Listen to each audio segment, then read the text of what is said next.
Okay, we will reopen the microphone, and staff informs me that there have been no public comments and nothing submitted by mail? Nope. Okay, so we will now convene the regularly scheduled meeting of the Marion County Budget Committee. We'll call that meeting to order. First item on the agenda is Health Department. Carrie and her team are here. How are you?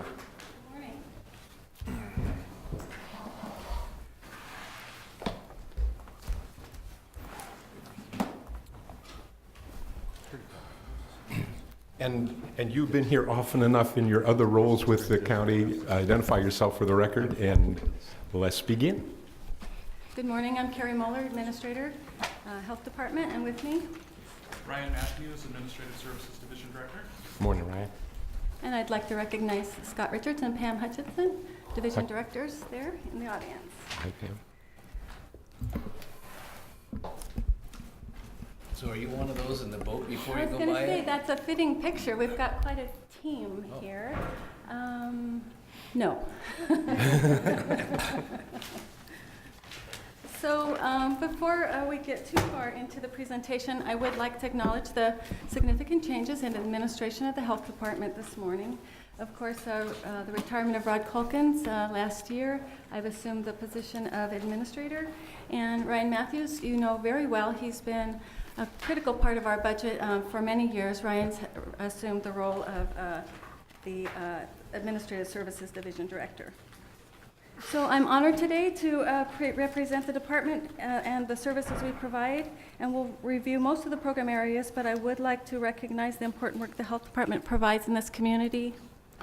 Our mission to promote individual and community health to all people in Marion County.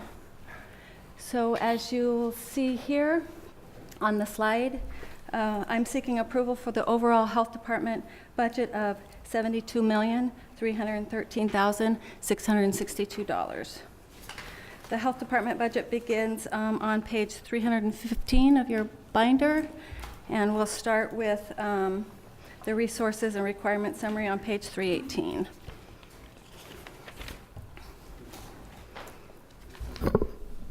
Thank you. Okay, thank you.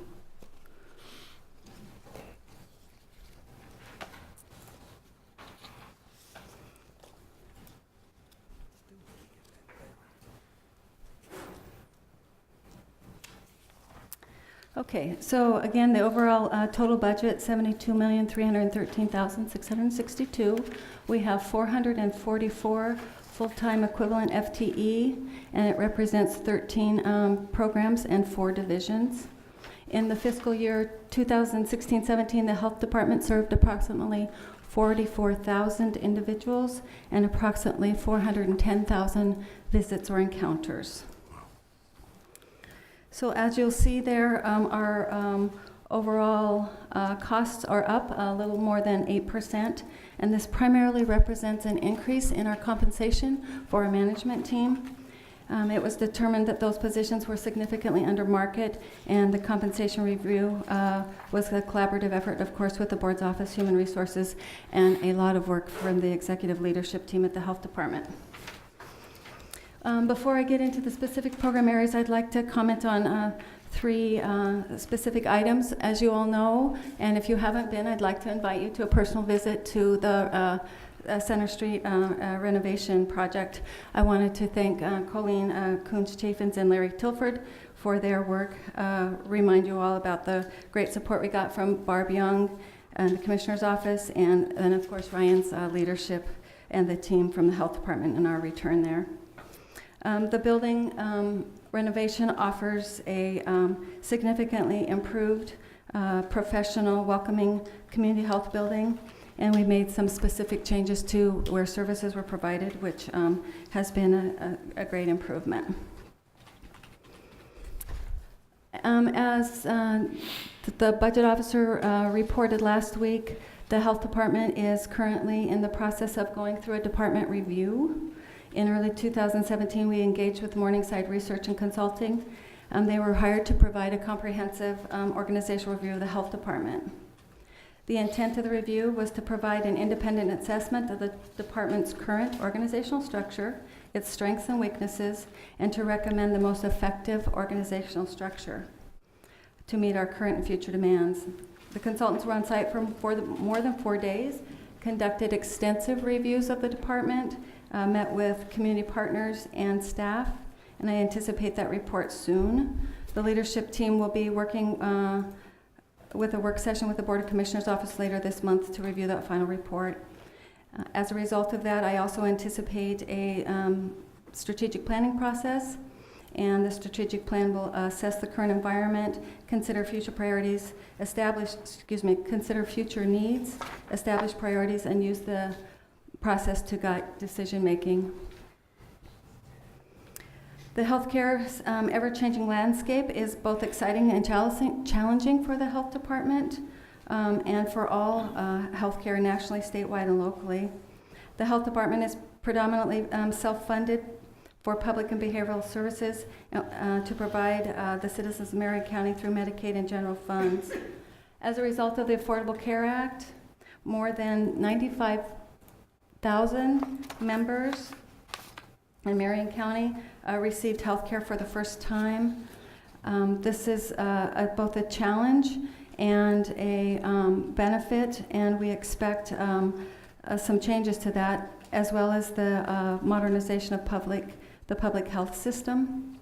Our department is committed to continued excellence and responsive to the needs of our community and the mission of the department and our funders. And then finally, before I get into the specific program areas, we have undertaken this last year a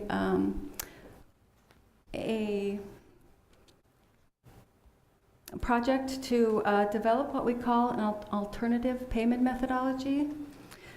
This is for our highly specialized behavioral health services and the CAPS division services.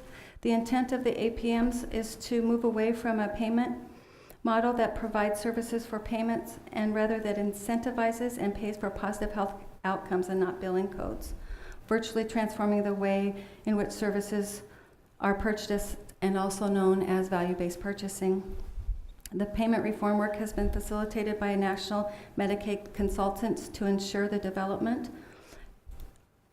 of the APMs would meet Medicaid requirements and to verify the rates are within acceptable range. This work has been done in collaboration with the Marion and Polk Boards of Commissioners. And I'd like to specifically recognize Commissioner Carlson for her support and work on this initiative, as well as Willamette Valley Health, Mid-Valley Behavioral Care Network, and the Marion and Polk Health Department key staff. Okay, so with that, would you please turn to page 320 in your binders, and we'll talk a bit about the drug treatment services. So Marion County Drug Treatment Services is a CARF accredited program, which stands for the Commission on Accreditation of Rehabilitation Facilities. This recognizes the high quality, value, and optimal services that this center provides. There are more than 1,500 standards the program is evaluated against, and this significant achievement recognizes the quality of services provided to the department. I wanted to specifically highlight the services in our medication-assisted treatment program. It is a service for people who are dependent on or misusing prescription drugs, otherwise known as opiates. The national epidemic has certainly had an impact on our country and in this county. The rates of death, overdose, and dependence on prescription pain medication and illicit opiates such as heroin has skyrocketed. According to the Oregon Health Authority, more drug overdose deaths involve prescription opiates than any other type of drug, including alcohol, methamphetamines, and cocaine. Oregon has one of the highest prescription rates and of overdose and misuse in the nation. So as a result of this, the Marion County Drug Treatment Services continues to see an increased demand for services and has in the past year began providing new treatment options, Suboxone, as well as other medication-assisted treatment services here. We see a potential for growth in this area. The other significant issue for the drug treatment services is we have been looking for a new building for more than a year. And since the budget was submitted and just last week we have secured a new site, The current buildings are in a floodplain zone. We have evacuated 5 of 8 times of the last 8 years.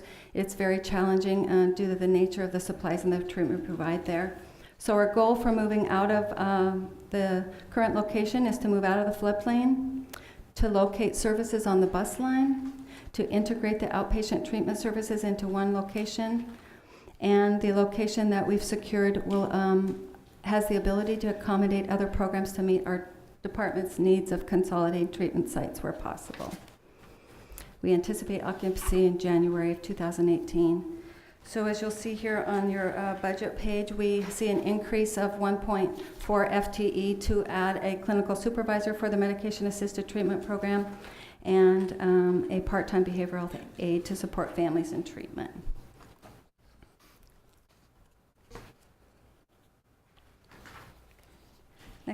Next program, Developmental Disabilities Program, page 322 and 323.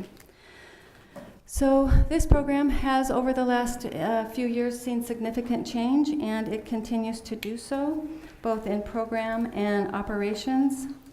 The Developmental Disabilities Program is funded through the Department of Human Services, and the funding is based on the type and intensity of services multiplied by the number of individuals enrolled.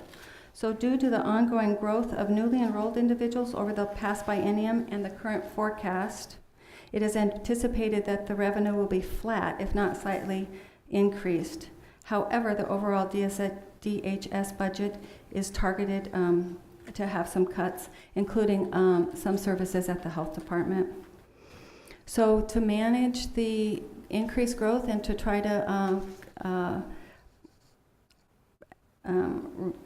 impact the overall state's budget deficit, the intent is to narrow eligibility by now having a parental income requirement.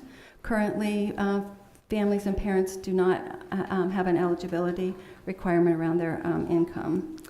They're proposing adding an additional IQ requirement, requiring 3 rather than 2 areas of deficits, increasing the minimum support need requirements, and eliminating the regional program, of which Marion County DD program has 4 full-time FTE. The proposed date for the elimination of the region programs is September of 2017. So again, at the time of the budget, we haven't received anything specific about that. That date changes, but most recently we heard September of 2017. So with no proposed FTE changes at the time, if the region is eliminated, we do expect to absorb those positions in our current case management system. We have a relatively consistent turnover rate there. So then on page 324 and 25, Children's Behavioral Health Services. There's a pretty significant change here in this program this year that we're quite excited about. The Children's Behavioral Health Program is developing a children and family-focused crisis service. As a result of a community-wide planning process with other child-serving system partners, of which Commissioner Carlson has been instrumental as the chair of the executive committee. It includes such partners as child welfare, juvenile justice, schools, primary care, Salem Hospital, and our CCO and the BCN. We've developed a family-specific crisis response. A dedicated crisis service will be offered through our Children's Behavioral Health Program, and care coordination to assist families in stabilizing and accessing other support services will be offered to interested families by the wraparound teams at CAPS. The community mental health needs continue to be very significant, particularly children's mental health needs, and you also heard from John last week about that. In addition to crisis services, the children's program will continue to provide an array of outpatient service to meet the needs of children and families. Historically, children and families in crisis access the services through the Psychiatric Crisis Center. So the addition here is 1 FTE associated with the development of the crisis service is a clinical supervisor and 3 mental health specialists and 1 part-time mental health associate. Next area that I'll highlight is our adult forensics unit. which you probably are familiar with as the Psychiatric Crisis Center. I'd like to highlight the important role these services provide in our community. And the success of this program, I think, is really a result of the collaborative and innovative services that we've had over the years with our public safety partners. You heard last week from Sheriff Myers and District Attorney Baglow about the phenomenal work and the positive impact our partners are having, to name a few, on the aid and assist, jail diversion, and mobile crisis. I'd like to say a little bit more about mobile crisis. Approximately 3 years ago, in collaboration with the Sheriff's Department and Salem Police Department, Marion County Health Department established a mobile crisis service. Mobile crisis is a community-focused response for individuals experiencing mental health crisis who would otherwise be unnecessarily incarcerated or in the criminal justice system, who really need treatment and supports. The teams are made up of law enforcement officers from the Sheriff's Department and the Salem Police Department, as well as qualified mental health professionals from the Psychiatric Crisis Center. Stabilizing people in the community where they live typically results in much better outcomes. Previously, many of these individuals experiencing mental health crisis were taken to jail or cited. So this year we have additional funding for crisis services, and we have just signed a memorandum of understanding with the Woodburn Police Department. We hope to see this new team on parole in July or August. We are also in conversations with other jurisdictions about the potential expansion of one other team. So in the budget here, you'll see an increase of 2 FTE for mental health specialists due to the grant award to enhance the mobile crisis. And then if you would turn to page 330, this is our CAPS division. I think about CAPS as our care coordination program.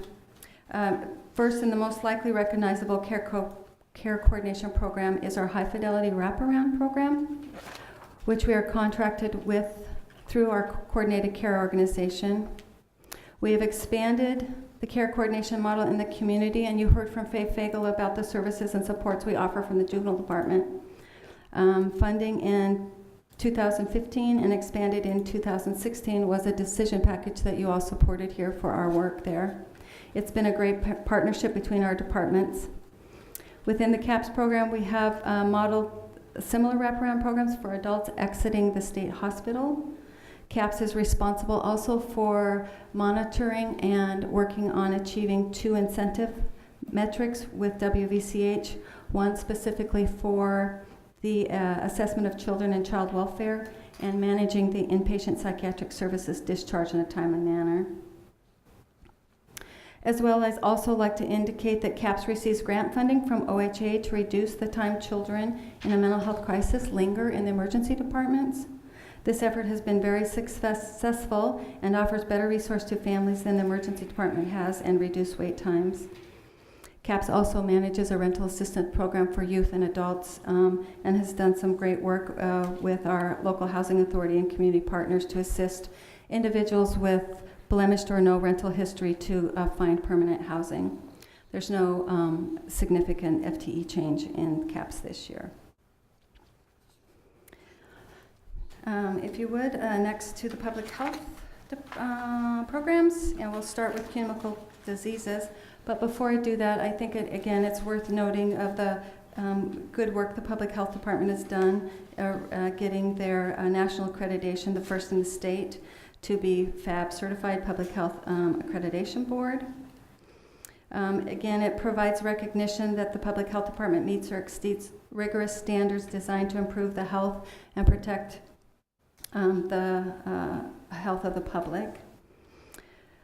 The other important change is the public health system is the passage of legislation in 2015, House Bill 3100, the modernization of public health.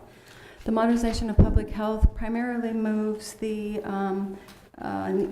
individual services to a focus on improving the overall health of the community. I'd like to recognize Commissioner Cameron's interest and support in this area. Thank you, Commissioner. The focus on the modernization of public health really focuses on 4 areas, and that's the control of communicable communicable diseases, clinical prevention services, environment, public health, and health promotion and prevention. So the communicable disease program is on page 332 of your budget book. As we have seen the number of uninsured individuals decreasing, so is our need to provide medical services. Individuals now have access to primary care providers. We will continue to provide the assurance role that we do in the public health department at this time, which includes safety net services. So given the reduction in services, we've had a FTE reduction of 1 FTE for nurse position due to the HIV nursing contract ending. Page 334, health promotion.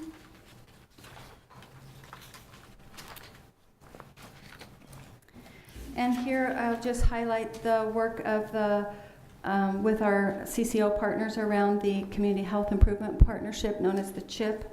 The CHIP is a community plan that focuses on and aligns the work with the CCO and on the reduction or prevention of 4 key areas: obesity, prenatal care, tobacco, and depression. So in this area, we have a 1 FTE increase for a new health educator to enhance the chronic disease prevention, community education, and outreach. And this is anticipated an ongoing focus of the modernization work. Next, 336, emergency preparedness. So here in our emergency preparedness program, we're expecting an increase in preparedness requirements for the Centers of Medicare and Medicaid Services, CMS. Public Health has added a new position to invest in the safety of vulnerable adults within the behavioral health program during an emergency. We just completed a strategic planning process and a health coalition to work with a collaborative partnership with Public Works Department. The work is complicated and requiring dedicated staff to provide a leadership role to other department staff. I would like to recognize Commissioner Brentano's interest and support in this area. Thank you very much. So with that, we'll plan to increase of an FT of 0.80 for the health educator. On 338, what I'll say here is there's relatively no change in FTE, but we have not had a review of our fees in our environmental health program for quite some time. We appear to be significantly lower than our comparative counties, and we plan a work session in July to look at our fees in this part of the department. And finally, I'll comment on the WIC program, page 342. Women, infant, and children, otherwise known as WIC. In Marion County, there are 4 offices and 2 providers, one of which is the health department. As indicated by some of our other public health services, the utilization of WIC services in Marion County and really across the nation is declining. After the budget was submitted, the state has issued a notice of the intent to reduce funding in this program area of approximately $180,000. We're currently considering how to respond to this funding change. And then, last but not least, our administrative services program. On page 344. So, as you know, the backbone of an effective and highly functioning department directly relates to the strength and support of administrative services. We have an excellent team here. The department provides a wide range of support to like HR, contracts, budgeting, department support staff, and a very active facilities-focused team. As I indicated earlier, there'll be focus this year on the development of a data analytics team, and to that end, we have hired a management analyst to focus on our quality plan, performance measures, and outcomes data. At the time the budget was submitted, we were still searching for a relocation of our drug treatment program. The significant increase in the contingency fund is a set-aside for that move, as well as we are investigating a possible replacement for electronic health records. The current health record system falls short of meeting our current and future needs. A significant driver is the increase in our ability to make data-driven decisions. Timely, accurate, meaningful use of data is critical to me and is necessary in our current healthcare environment. This has the potential to be a significant expense for the department. So in closing, although I'm new to my role as administrator, I'm not new to the department. This is a phenomenal department. The quality of services the leadership team and the staff provide to the citizens of Marion County is exceptional. We do not operate in isolation, and our good work extends to the great collaboration with our county and community partners. As you've been hearing, the work with the public safety, juvenile justice, and our other partners is very effective and often recognized statewide. I'm privileged to be in this leadership role, and thank you for your support. Thank you to the budget officer for his opening remarks, the innovative and nationally recognized work of our department. You have been champions for our causes and challenged us to be the best we can be, and I support, and I greatly appreciate your support. We have a highly skilled and dedicated group of compassionate staff. Your support to the behavioral health programs, your interest in the modernization of public health, ambulance services, emergency preparedness is greatly appreciated. Thank you for your ongoing support and consideration of our 17-18 budget. Thanks, Carrie. Questions? Questions for the administrator? Sure, thank you. Commissioner Thank you Carlson. for your presentation. A lot of ground to cover in a short period of time. You did that very well. So I'd just like to maybe dig a little deeper into the alternative payment methodology so the budget committee kind of has a flavor of some intensive work that you all have been doing for the last year or so.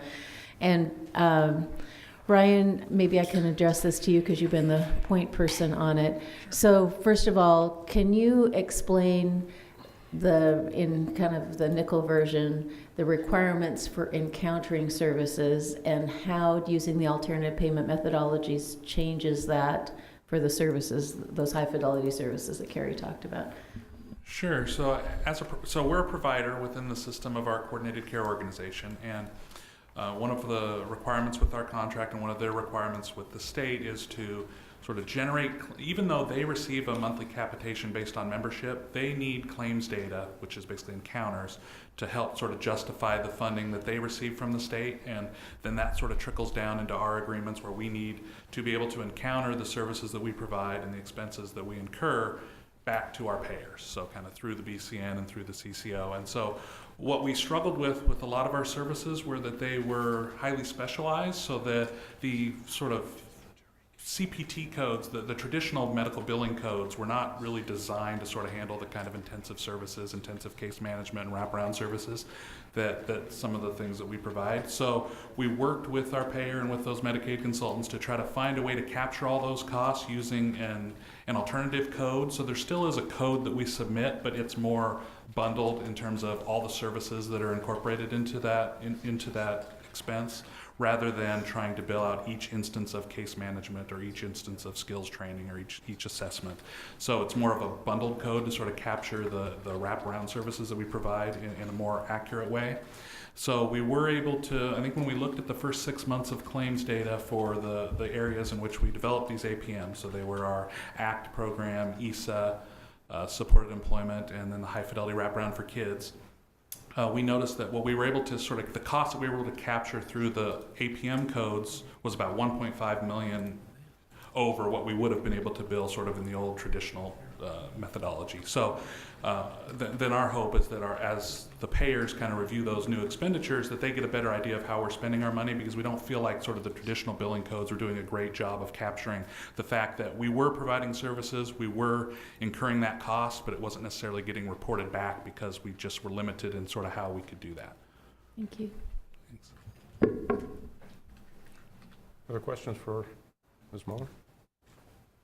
Carrie, I have about a 20,000-foot question, and that has to do with WIC.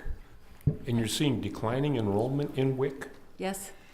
Is that unique to the county WIC program, or is it declining enrollments sort of in the WIC universe? The North County providers, other providers, are they seeing the same kind of thing? The same decline in Marion County we're actually seeing nationally, so Yeah, okay, yes, okay. to answer your question. Driven by the economy, maybe? It's maybe driven by the economy, more people having coverage. There also are alternative programs, federal programs that have fewer requirements.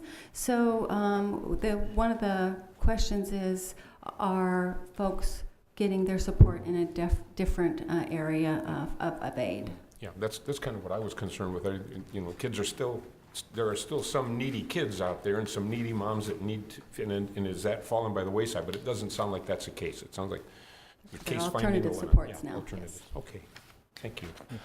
Yes, sir? Well, thank you for the presentation. The way you went through all that was enlightening even to me. But you always hear what's of interest to you. So I stumble on developmental disabilities and comment you made, and I know it's not your control, but somehow to the legislature to try to find ways to take away supports to these individuals and their families. And that parental income thing troubled me, because I'm thinking, just from my experience, if you have a child with one of these, somebody's got to be with them. Your earning opportunities are lessened already. So how big a deal can that be, and why almost punish somebody for? That just troubles me. And if you could pass that on to the legislature, and if you thought it appropriate, fine. Yeah, those are proposed changes. The last legislature in the state's budget put a budget note to cap the amount of growth in that program. And so although we're seeing an increased number of individuals who are eligible, they're trying to balance that by putting some restrictions on eligibility. So parental funding is certainly one, and they're proposed at this point, so we'll have to wait and see. A year ago, Commissioner Carlson was there too, but it was the same issue. They're going to less money among more people, and then have the group there telling them how happy you'll be. Well, you're not. So then they also, there's an injunction right now. The state decided to recalculate the level of care funding for individuals, and what happened was many of the individuals were not using the full allocation of support that they needed. they found they should have had more. So they recalculated the level of support need to match the spending, and then there's been a class action lawsuit, and so there's been an injunction placed against that change. And so as my opening remarks really were to that point about the continued operation and budget changes that we're going through. So a lot more to come on developmental disabilities. And then if I see this right, so you're kind of looking at about a $300,000 less from the state, but you don't even know that it could be worse than that by the time the final number is. And to sort of what seems a little counterintuitive here, we actually might see a slight increase in our funding because of the number of individuals served. So in the developmental disabilities program area, it's the way we get the funding is calculated by the number of individuals we serve plus their needs.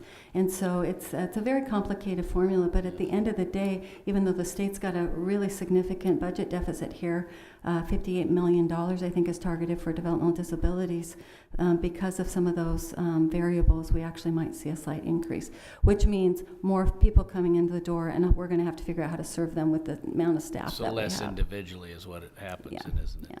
Thank you. Okay. Yeah. Carrie, and then one final one, and maybe this is for you and Ryan and the budget officer. When this consultant study is done, and they're looking for efficiencies, and they're looking for structural changes to meet new demands and new directions in health and so on, do you anticipate that will cause any changes in the way you have structured the department, in your organization chart, and the way you do your budgets and stuff? Do you anticipate like a big shake of the blanket, or are you going to be able to? We do anticipate some change. I don't know how big, but it certainly has given us the opportunity to sort of carefully and strategically rethink some of those things. Sure. With the vacancy of the division director position at behavioral health. I'd like us to think a little more broadly in terms of how we think about the health department and consider the human services aspect as well as the medical services that we provide. So there's a lot of big questions there, Patrick, but certainly our goal is to make sure we position ourselves well in the future and provide the services and supports our communities needing. So it's kind of an exciting time and challenging at the same time, but we do anticipate some careful review and some changes. How broad, how radical, I don't know at this point. Okay, and my real concern is, that we work on this budget, and this budget is all crafted, and then all of a sudden you've got some programs that you don't need anymore, and maybe there's some funding there, maybe some things we should be paying better attention to. You do that in a supplemental budget at some time then, John, or is this not going to be such a radical change that it'll just sort of roll forward? Well, Mr. Chair, I think the changes will be over time, and if there are needs to move money around, then we can do that in a supplemental. I don't anticipate a whole lot of that. Yeah. It's more structural changes. The dollars are still going to be spent for the programs. It's how they're administered and managed. Okay, thanks. You agree with that, Ryan?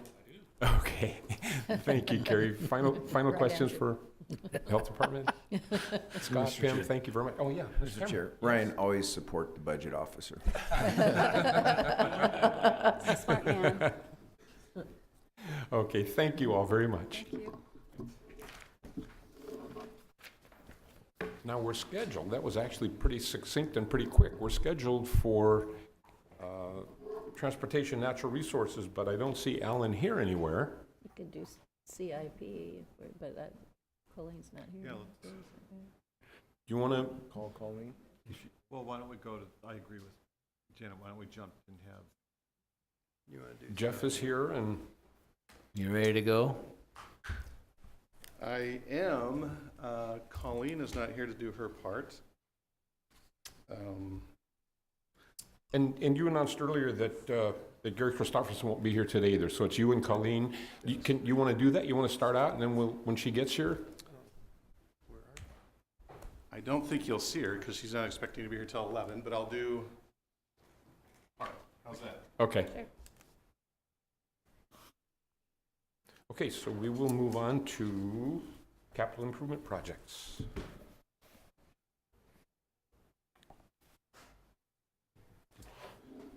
Okay. I think we're trying to find the slides. So first off, do you all have Do. this new binder in front of you? Let's take a minute and go through that. This is our Capital Improvement Projects 5-year summary, as you recall.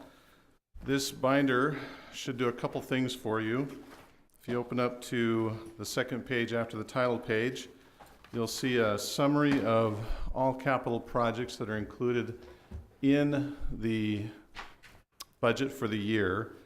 This is summarized by grouping of IT, facilities, public works, the sheriff's office, and building projects. It defines whether these projects are non-general fund budgeted items or general fund budgeted items. And it identifies a page in the budget binder where you could find that project in the actual budget. When you move ahead to this section titled IT, just to remind you of how this report works, we've identified the projects for each year. The ones labeled like 17-1, 17-2 are all the IT projects that are included in the 17-18 budget that is before you for your approval. There is some description of the project, where it's located, the approximate timing of when the project will be done during the fiscal year, again identifying whether it's general fund projects or non-general fund, and the amount of the project.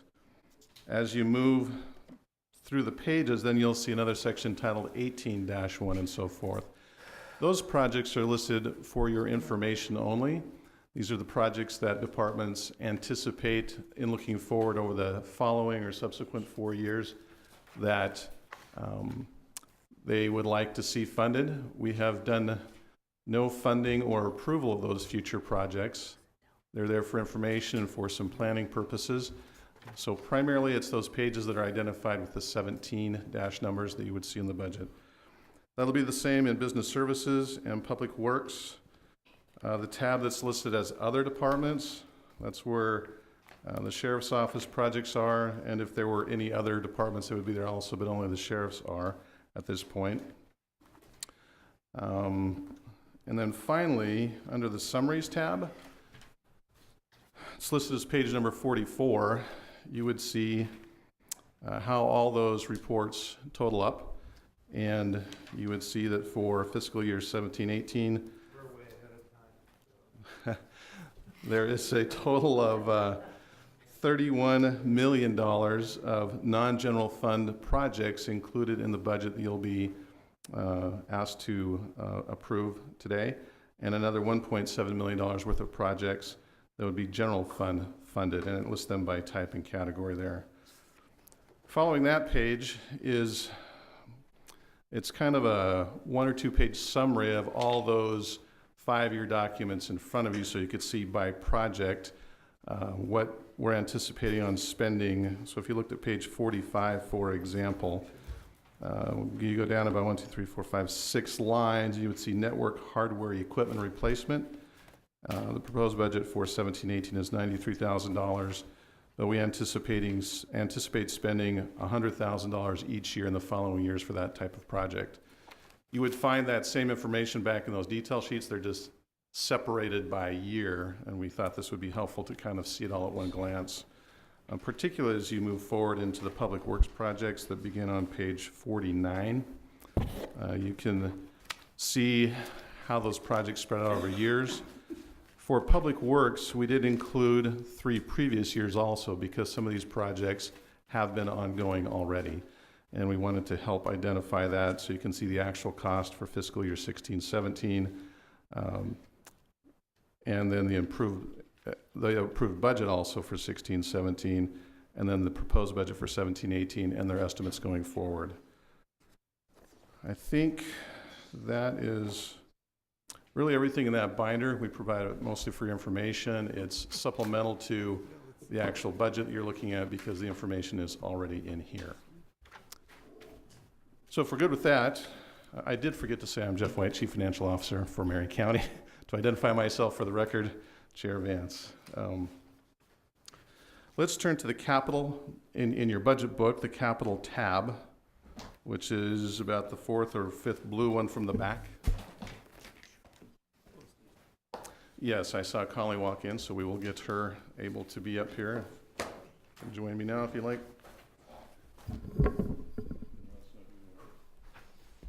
Good morning, Chair Vance and Where'd you say it was? Commission. Colleen Coons-Chaffins, Business Services Director. Thanks, Colleen. I'd like to know how you knew to be here. I have spies. Somebody's watching. Good, okay. So, back to that tab, the capital section, page 510 is where that begins. And we want to summarize for you how the capital projects are identified in the budget. So begin on page 511, which is back a couple of slides, I think. You'll see that we have a program called the Buildings and Building Improvements Program. Exactly right there. We probably won't spend a lot of time unless you have questions about these individual projects. Mr. Latimer had discussed most of them in some detail during his budget officer message, but we want to again identify for you where they're found in the budget book and how they're identified. On page 512 is the equipment program. And I would mention, you will again, when Mr. Meyer does his budget recap, you're going to see that translation from program budgets to fund budgets. These programs we're looking at are going to translate into 3 different funds, but for presentation we do it by program. You'll notice that we have on page 512 several projects that are identified as continuing projects. Those are the projects that were begun in this fiscal year, not completed, and will be carried over into fiscal year 17-18 as part of the proposed budget. Items such as the DA case management system, a large software project that has been a year of finding and selecting a vendor, negotiating a contract, and I think we understand that that contract is the pen is near the paper, ready to sign, and they can begin the implementation of that system in 1718. On page 513, this is our IT equipment replacement program. And I would remind you that this funding is a little bit different than other projects. A few years ago, we began assessing departments a rate or a fee to help generate resources to pay for system-wide IT expenditures. That the way we do that has some boundaries placed on it by regulators such as GASB, and I think I talked a little bit about this in my presentation too. So the amount that we can generate is the amount we are. We do that through admin cost recoveries, and it's about $355,000. We would love it to be $1 million, but that's the right amount that we can charge. Once we calculate those revenues, we look for IT-related projects that kind of meet that need, that are county-wide efforts that we feel is appropriate to charge, since those are county-wide charges coming in. That's the only magic behind why those projects are on that page. There's about $99,000 left over that we will save for next year to help with the 18-19 budget. Page 514 is from some previous years. You'll see no appropriation request for 17-18 in that program. And then finally, there are two programs, the Juvenile Campus Construction Program and the Sheriff's Office Campus Construction Program, that Colleen will talk about in just one moment. It identifies the amount of expenditures we anticipate for 17-18 and into 18-19, as you'll see some reserve for future expenditures. I just want to look at the last program in the book on page 517, titled Capital Building and Equipment Reserve. This was a reserve program that we started up several years ago in anticipation of setting aside any additional resources we had for future needs.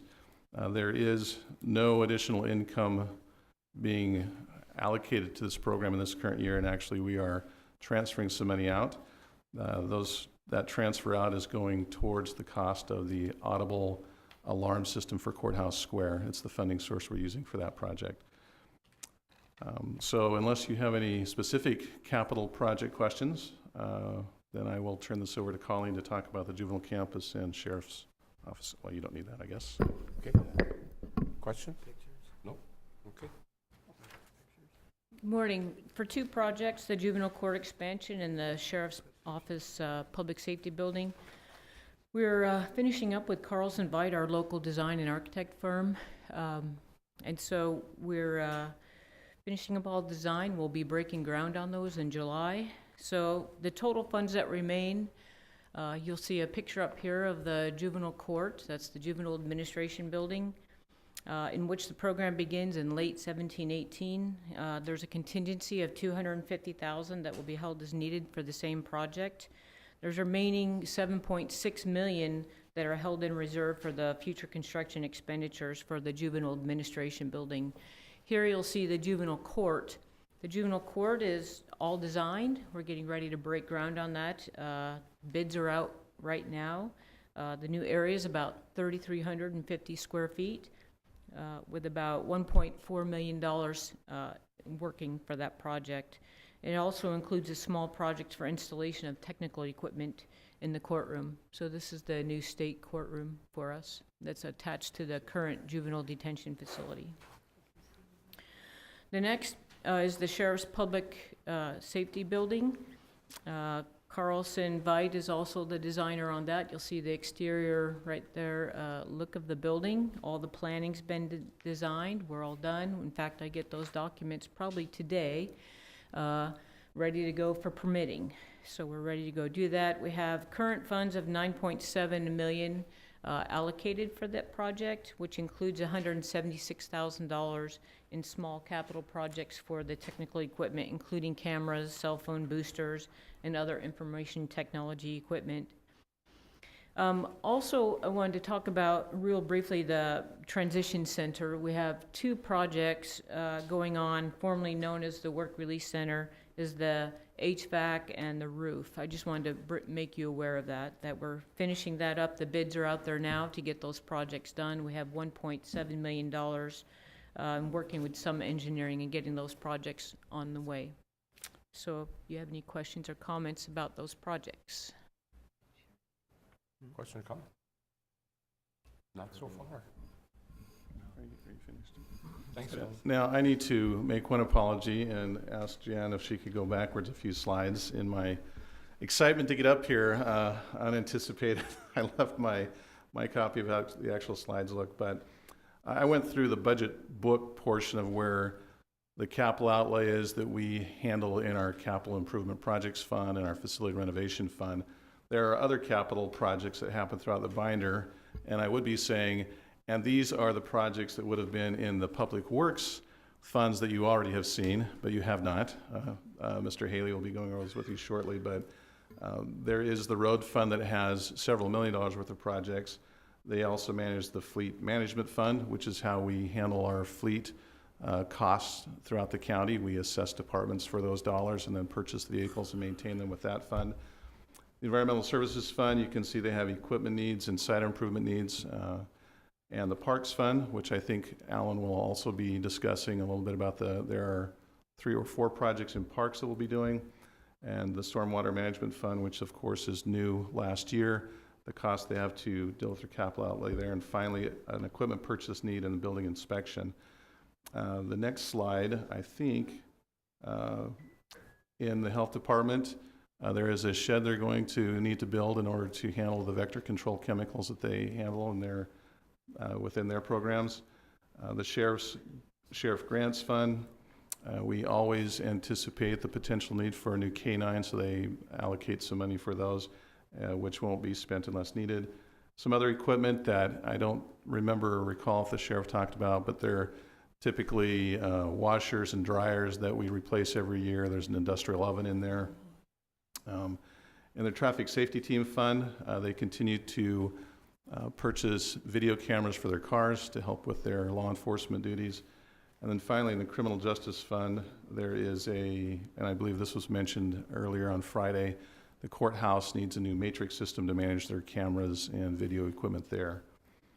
The next slide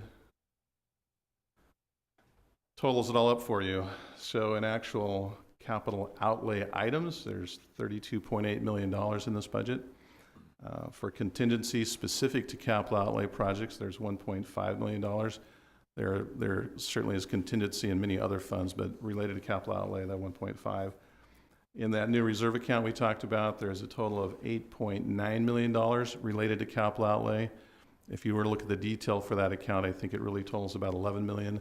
The difference is due to the rainy day fund. When we went through non-departmental, that is now accounted for as that reserve for future expenditures, but related to capital outlay, the 8.9, and then the $162,000 of transfers out we talked about. So in the Marion County fiscal year 17-18 budget, you're looking at $43.5 million worth of appropriations related to purchases and reserves and contingency related to capital items.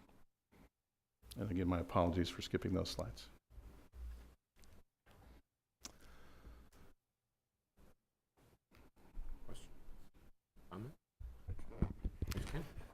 Yeah, the only comment I would like to make is really compliments, Jeff, to you and to John and the budget team.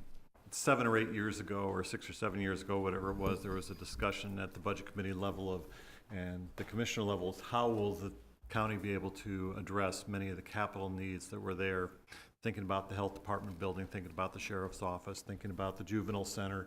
All of those buildings were identified as critical needs, and it's really nice to be able to see that over a course of 2 or 3 years that the county has made a real push to get these structures addressed.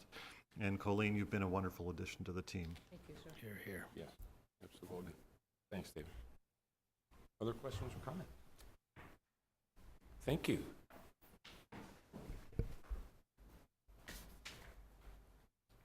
And Mr. Haley, I see that you're here. We might just as well bring you in a couple minutes early and give us an extra 10 minutes to beat up on you. Thank you for coming in. Thank you, Mr. Chair. Then I'll try and talk 10 minutes slower. There you go. And as is our custom, identify yourselves for the record, please. am I waiting for anybody to come back or just going to move forward? Okay, thank you. Then thanks to Chairman Vance, members of the committee, Alan Haley, Public Works Director. With me today will be Dennis Mansfield, and a little bit later Cindy Schmidt, our county engineer, to go over some of those capital improvement projects that we have that Jeff was just talking about. So I'll be going through our programs briefly and budget changes from last year. I will then focus on looking forward a bit, and I think we've been on a pretty good direction and still moving that way. I'll review and look at one of our key indicators, although I want to tie in actually a second one to that review. And then I'll review some of our planned capital purchases, and then Cindy will come on and talk about this year's CIP. And feel free to ask questions at any time. Our budget starts on page 403. We have, the department has 5 divisions. It's administration, engineering, operations, environmental services, and building and planning. It's 14 different programs in 8 funds, and 7 of those programs are in the 130 fund or the road fund. Our total budget this year is $102.3 million. That's up 3% from our 99.3 last year. And our FTE are at 207, which is up 5 FTE from last year, which is made up of a kind of a combination of positions. Stormwater is up 4.5 positions, which is a net of 2.1 positions that were transferred over from our operations division. And building inspection is up 2 positions. For our programs, our Road and Bridges program is under Don Newell, our Operations Division Manager. It's an $11.7 million budget. We maintain 926 miles of paved road, 193 miles of gravel road, and 140 bridges. We do our annual chip and crack sealing program. This year will be 65.1 production miles, which is 16.7 more than last year, and it's the largest chip seal program we've had since 1995. We also handle drainage and vegetation services, signs and pavement marking, overall bridge maintenance, winter operations, including storm and emergency response, and as you probably all guessed this past year, a lot of snow and ice control. So, emergency management, that's reports directly to me. Ed Flick is our emergency manager. We have a $866,000 budget. We do real event response through our EOC, windstorms, fire, earthquakes, floods, etc. We organize and operate the EOC. We train staff. We orchestrate many of the ICS or incident command trainings that are required by FEMA. We run exercises. These involve a lot of time for Public Works as well as the other departments. We do damage assessment, design and construction of repairs as needed. We will be updating the COOP, or the Continuity of Operations Plan, this coming year, starting in July. We'll be doing that across the county and assisting with all the departments. We also do a lot of National Hazard Mitigation Plan, Wildfire Plan, and a bunch of other plans that we've been working on that will be coming to the board for adoption. We do document every event for cost recovery from FEMA and FHWA. We coordinate with Emergency Volunteer Center, Volunteer Medical Corps, our Aries Radio Group, the Red Cross, and a lot of other departments and outside agencies. Our ferry operations program is under the operations division. It's a $1.7 million budget. We operate and maintain the Wheatland and the Buena Vista ferries. We do dredging as necessary, U.S. Coast Guard inspections, including the 5-year haul out. For hull inspections, which we did last year for the Buena Vista, and we're doing this year, just finishing up the Wheatland Ferry. It should be back in the water on Thursday. We carry in excess of 320,000 vehicles a year on these 2 boats. And the big deal here, especially for the Wheatland, is that we used to count the number of 1,000 car days. Today we count the number of months that we've averaged 1,000 cars a day. So. Administrative Services Program is under Dennis, and it covers the usual administrative services, including our clerical and financial support. We also support 5 special districts from the budget perspective, And we do cable management, cable franchise management. We have 3 franchises in the county. The Department Safety Program, Administration, Training, and Incident Investigations are also under administration, including our regulatory compliance with OSHA, DEQ, et cetera, organizations. Our SHOPS program is also under administration. That's a $4 million budget. We continue to be heavily focused on modernizing our fleet. We have, just to improve our overall productivity, downtime, et cetera. We maintain the 300 plus trucks, trailers, and other assorted pieces of equipment. They're also responsible for maintaining the 257 light duty vehicles and the 24 pool vehicles that are spread throughout the county at the different departments. Communications program, that's underneath emergency management, and it's a $1.1 million budget this year. We maintain the county's radio systems, repeater sites, the in-vehicle radios, handheld radios, the microwave links. We have been upgrading the sheriff's channels 1 and 3 over the last couple of years, and we'll be doing some major upgrades, though, this year to the Public Works radio system. It's time to stop ordering parts off of eBay, so that's in this year's budget. And our fleet management program, also under administration, is a $3.6 million program. It's focused on the countywide light duty fleet purchasing. Environmental Services Program. It's under our new division manager, Brian May. Has been a great addition to the department. Came with a lot of experience in garbage and waste management. We do waste, it's a $32.5 million budget. Manages our waste flow and disposal, working with 7 franchised haulers, including also working with Covanta, which is our waste energy facility, and the MRF, which is the material resource recovery facility.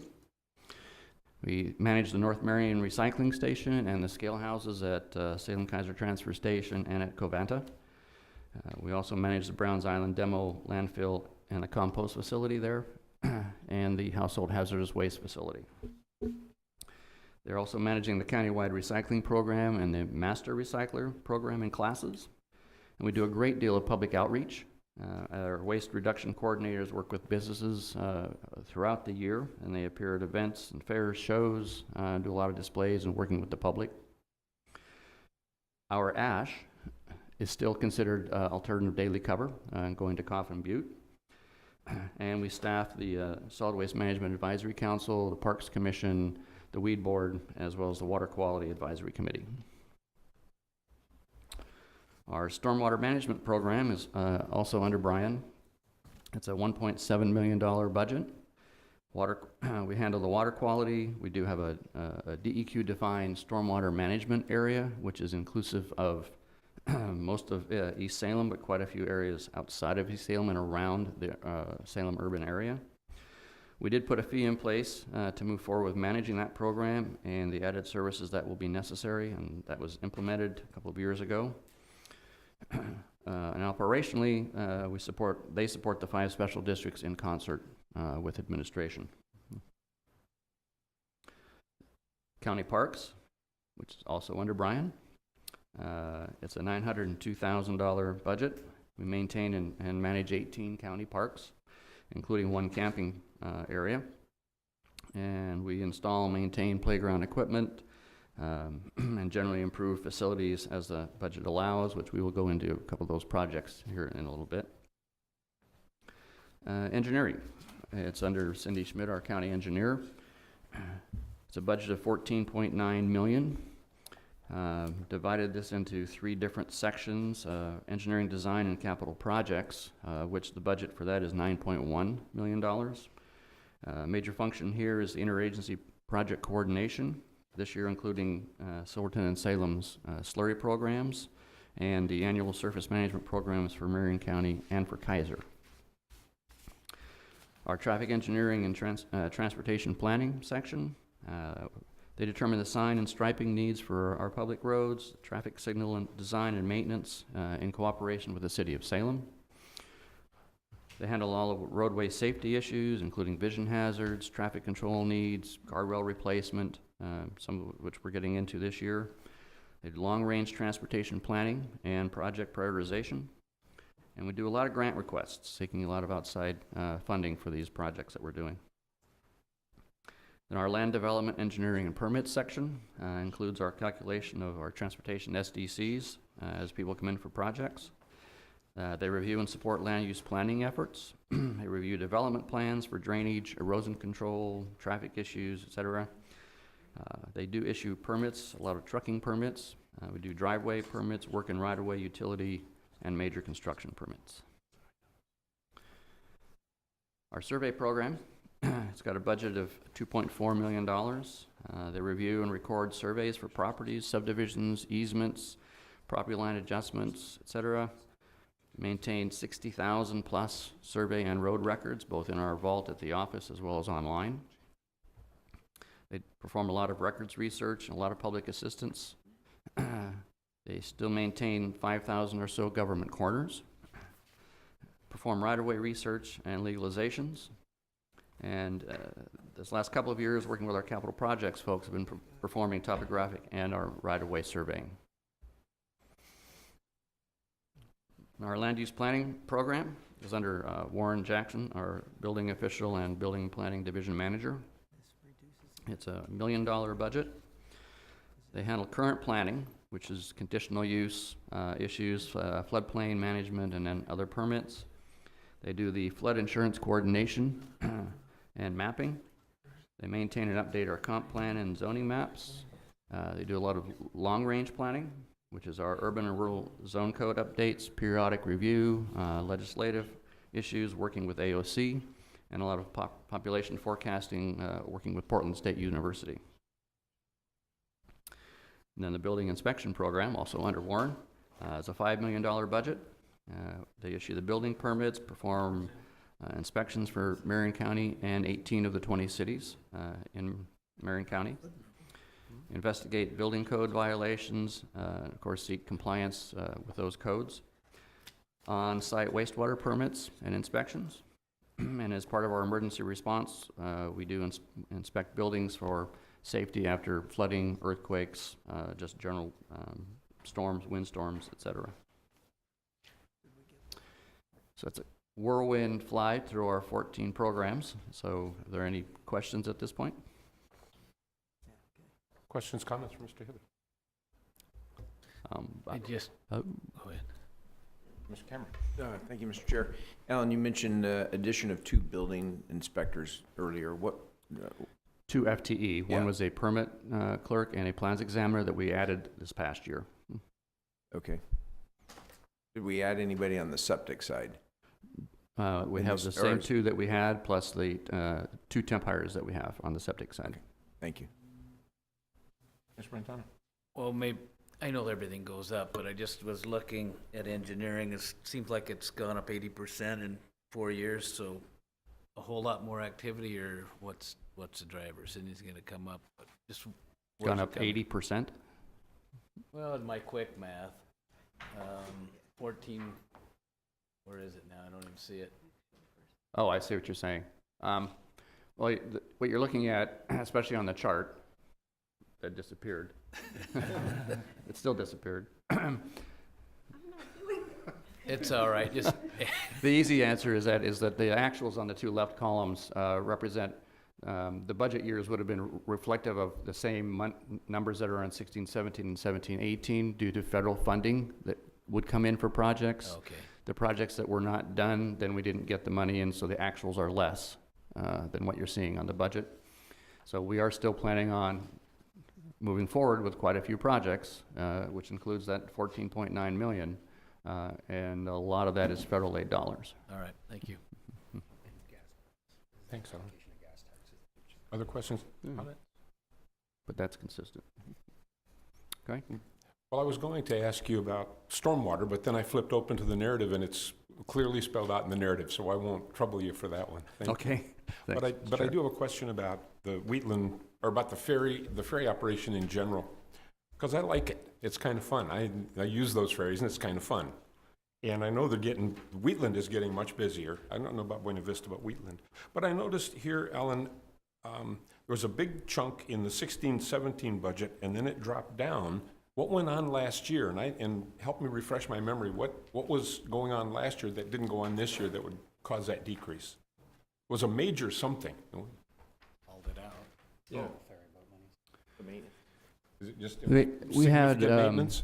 yeah, we had awarded ferry boat money from the federal ferry program, which did not get spent.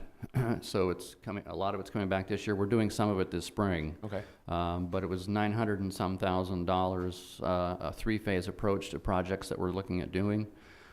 We've been waiting and waiting for agreements with ODOT to get that money put together.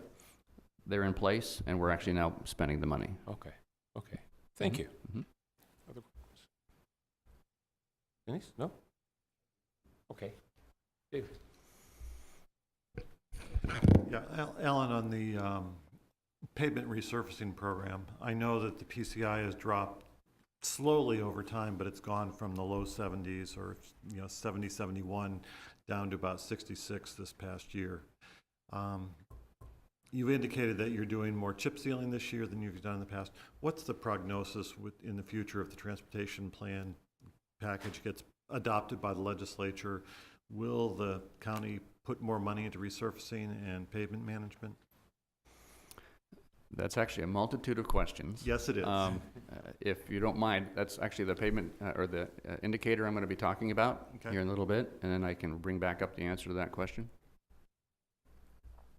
Okay. Okay. I think that's it. Thank you very much. Okay. So significant changes from our 16-17 budget. I'll start with some resource issues. Overall, our net working capital in the department is down $1.1 million. Gas tax is projected to be down about $500,000 over last year's all-time high, and that's based on the state's forecast for gas tax. We have used the state's forecast for gas tax twice that I can recall in my almost 29 years. So I'm not sure that this is really going to materialize like that, but we went ahead with the state's forecast since it looked like something that they knew that we didn't. Our emergency management grant decreased $35,000 due to increased statewide involvement by emergency management agencies. Some items reflecting the current economy. Planning fees are estimated to be down 26%. Building permits are up over 6.5%. Recording fees in the surveyor's office are up 41%, but that's a bit misleading as last year's number, I think, was put in low to start with. System development fees are up 6%. That planning decrease also reflects the general fund request this year of $160,000 more than last year, and basically taking us back to the federal fiscal to the fiscal year 2012 level. Continued reduced amount of electrical generation fees and environmental services, 3.7 million below where we were in 2013. We just aren't seeing the predicted increases that we were told to expect, and we will await our new power purchase agreement negotiations that are coming up here very shortly. Also, environmental services, the tip fee increase that was passed this past October should generate the planned increase of $2.5 million, as well as a $2 million budget injection from the blue and gray bin waste program. Net working capital is building in the stormwater fund, but that is planned. We have a 5-year project window that that money is specifically targeted for. So on the requirement side, the 65.1 production miles of chip seal this year relates to the $230,000 increase in liquid asphalt and crushed rock.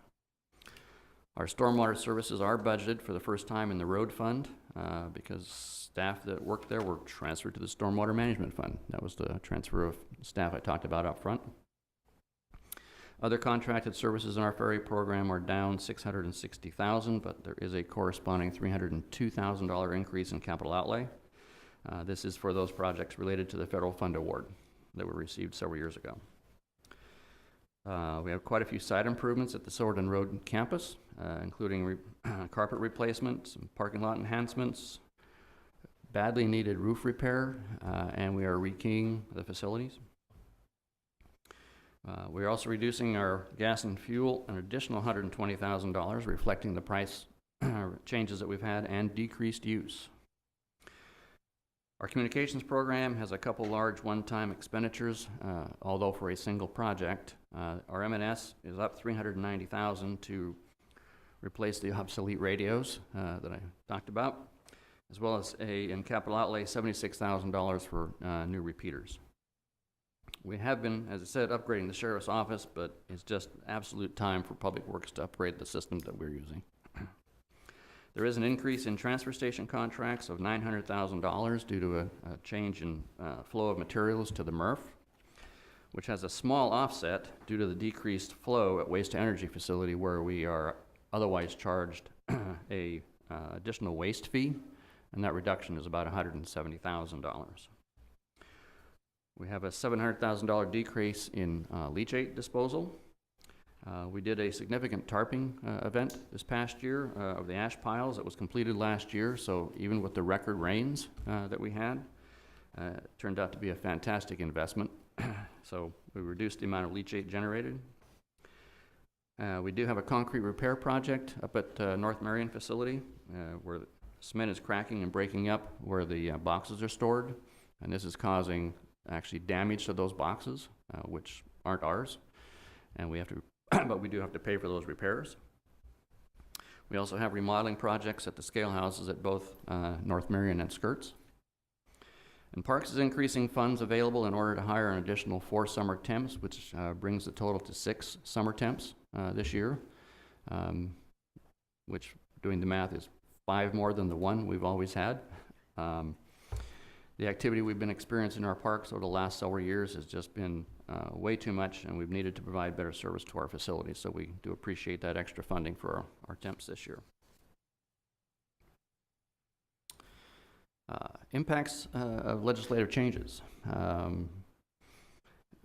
Somewhat to your point, Mr. Kinney, as you're aware, the state is working on a transportation package. So the initial proposal for maintenance and infrastructure has a graduated increase for proposed funding, but if passed, as is, would add approximately another $7 million to the Public Works Fund in year 1, and by year 10 would be just under $14 million, using today's statistical standing in terms of registered vehicles. This would definitely have huge implications for the department, local contractors, our engineering firms, our surrounding cities, counties, and just the economy in general. I would expect that it would attract, at least hopefully, a large number of professionals into the area, because we're going to need them to be able to spend some of that money. Although I believe they would be at a premium. But we could also lose staff to the private sector, creating gaps in our ability to provide services. The service management side of that would be that we would be able to easily, I think, put together enough money to get to the 40 road miles per year that we need to do on a 20-year basis to get the county paved. That is part of our plan, that we do that. And I'll deal with the PCI here in just a little bit. Senate Bill 62, this law will create a universal mutual aid agreement between local governments and the state, eliminating the need for literally dozens of agreements between cities, special districts, and the county, and create basically a standardized framework and legal basis for mutual aid.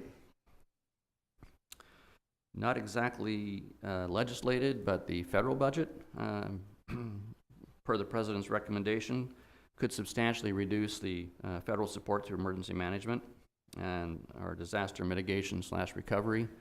We are looking at potentially a 25% reduction in our EMPG grant, plus a potential 25% match requirement for our the Homeland Security program grants that we've been getting. And lastly, I'm sure other departments have probably said the same thing. Any significant reform, PERS reform bill, will more than likely have an immediate effect on the department, at least according to those who have shared their "I'm really tired of this stuff" scenario and just to choose to retire. This will in turn have an immediate effect on our partners, human resources, in business services, as we would have to start heavily recruiting. So I know that there are roughly 220 odd Tier 1, 2 people left in the county. I have quite a few that are definitively of retirement age in our department. So that's our legislative look. Questions?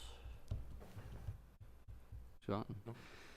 So, future outlook. Yes, sir. Thank you. Alan, your insight to that transportation package, what's the odds of something coming out of there that you know? I think the odds are great that something will come out of it. So over the next few days that the hearings are being held, I don't know what that may subdue certain portions of it. The planning that we have already done in the department is at a 25% level as to what has come out of that committee to start with. So I sincerely doubt that it would reduce that far. It's really needed. The projects are tied into, and some of the money is tied into specific projects up in the Portland area on I-5, 217, for congestion improvements. I think those alone will probably push quite a few things forward. It's huge up there. So I'm very much anticipating a final package coming out. Mm-hmm. Thank you.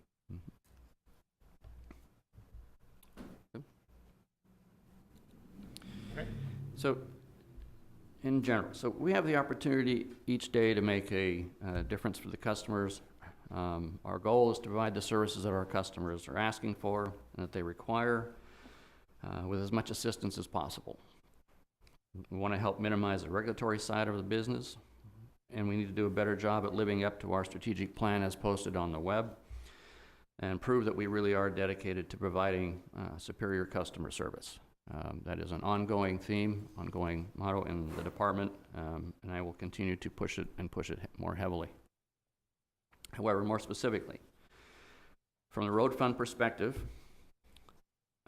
thank you, Commissioner Cameron, I am counting on some sort of package passing in the legislature this year. And although I did caution about the impacts of that of the legislation potentially to staffing, I'm really quite pumped about what it means to the services that we can provide the citizens of Marion County. We have several corridors that have been in our transportation plan for planning and targeted future improvements for years. And depending upon the package, we may now be able to actually get some of those jobs done, including Cordon and Delaney corridors, just to mention a couple. There are many. But it will mean a large prioritization effort in the department. That 20-year list of projects, they all have different needs, serving different people, and the priority levels need to be specifically defined, and so we can bring those back to the board. We do have equipment modernization needs. We can be in a more proactive mode than a reactive mode when it comes to our vegetation and drainage maintenance. We will certainly be able to address our service management conditions in a proactive way, but it also may mean expanded expectations of services to other jurisdictions, since we are a certified agency for federal projects, which could also mean a real dedication to provide sufficient staffing to those efforts.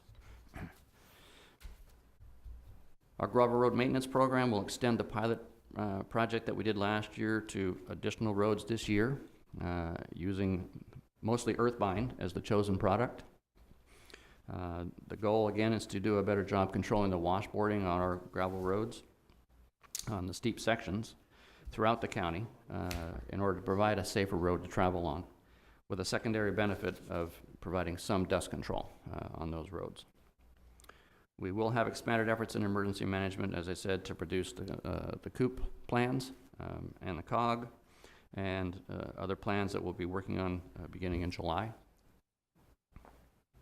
We have transferred the safety program out of emergency management into administration, and will enhance our emphasis on our safety program and further reducing injuries and claims.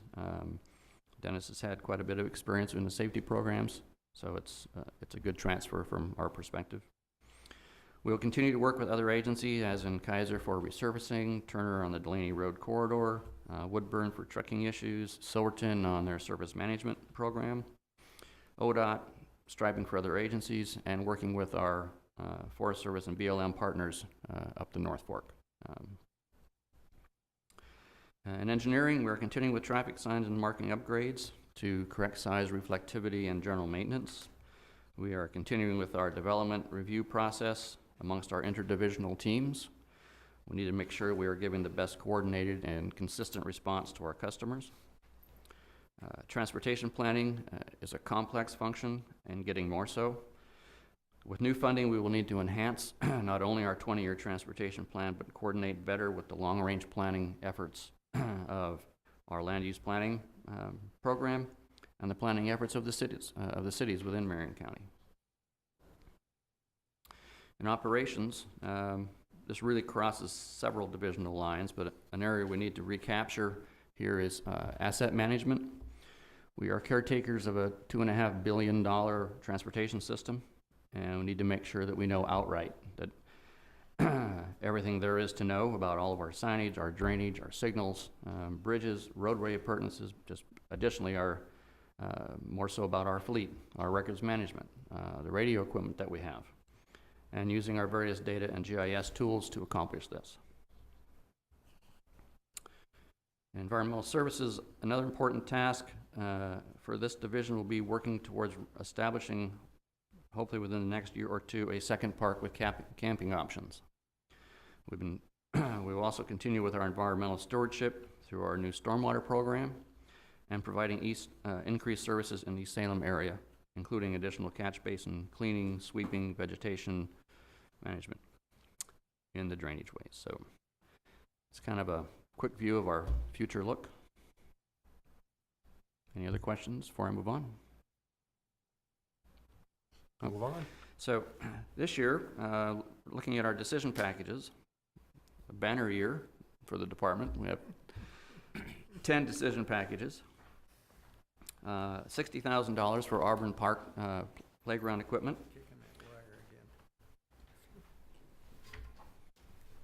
Sure, page number. Quit hitting the lines here. $25,000 for North Fork Park picnic area upgrade. We have $40,000 for Spong's Landing Park restroom upgrade. $30,000 for Bear Creek Park road and parking lot upgrade.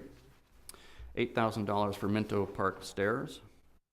$15,000 for the Niagara Park stairs and hillside stabilization study. We have $65,000 in stormwater for MEO, as well as $65,000 in road operations for MEO, and $49,125 land use planning support. The one decision package not funded was $34,255 in the emergency management program support.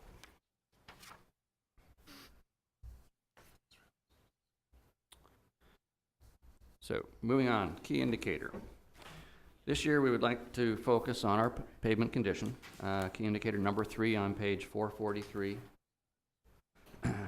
While reviewing key indicator number 2, which is miles of road resurfaced, which is on page 442.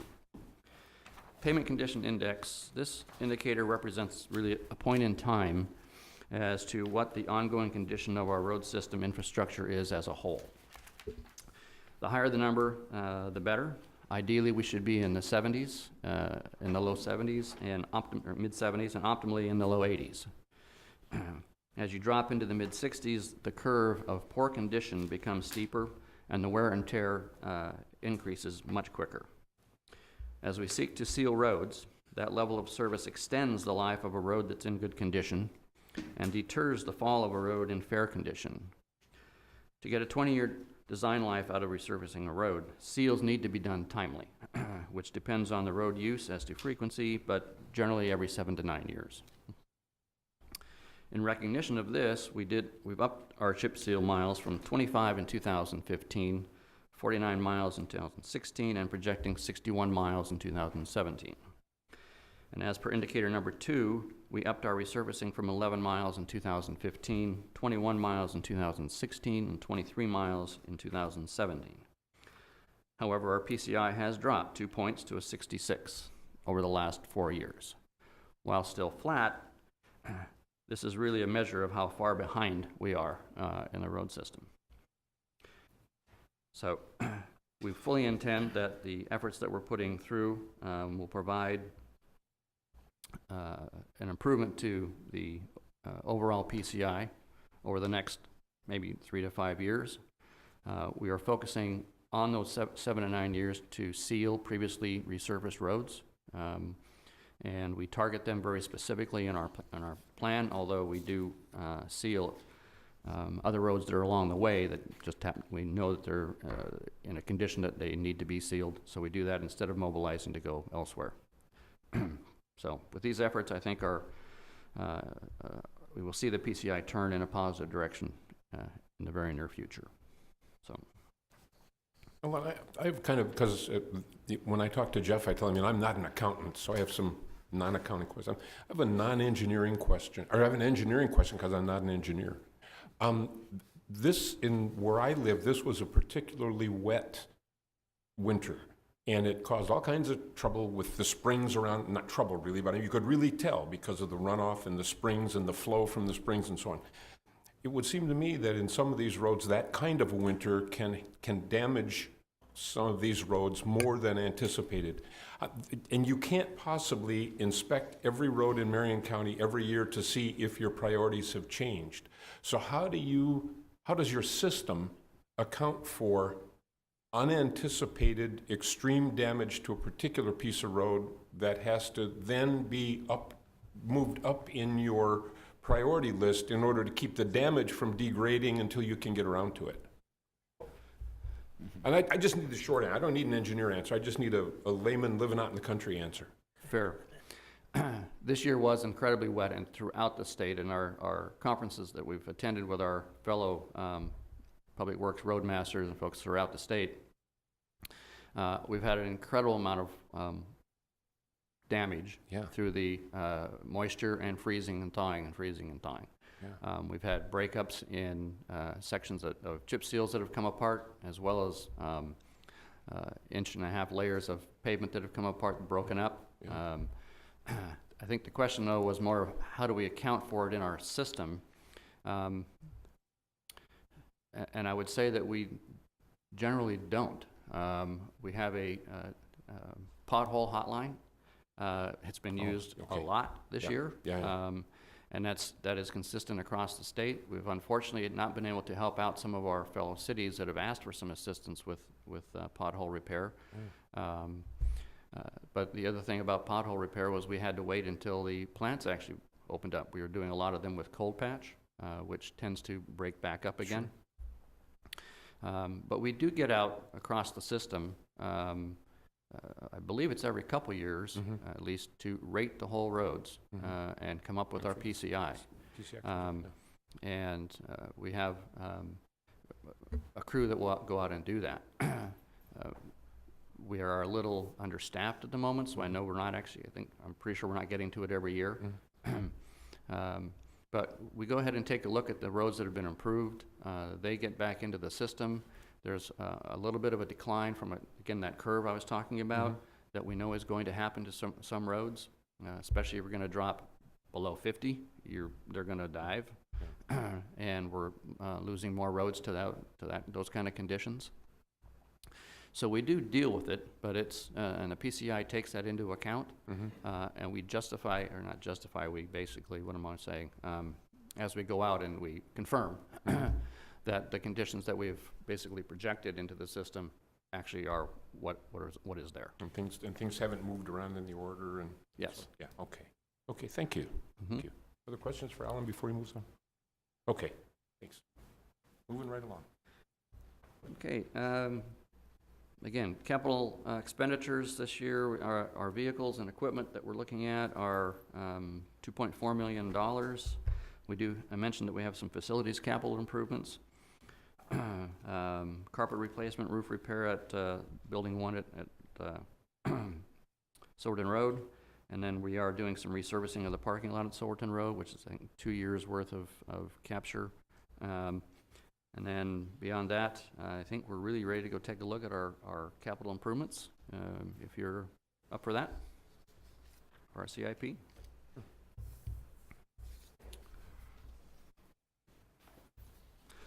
So joining me is Cindy Schmidt, our county engineer and head of engineering.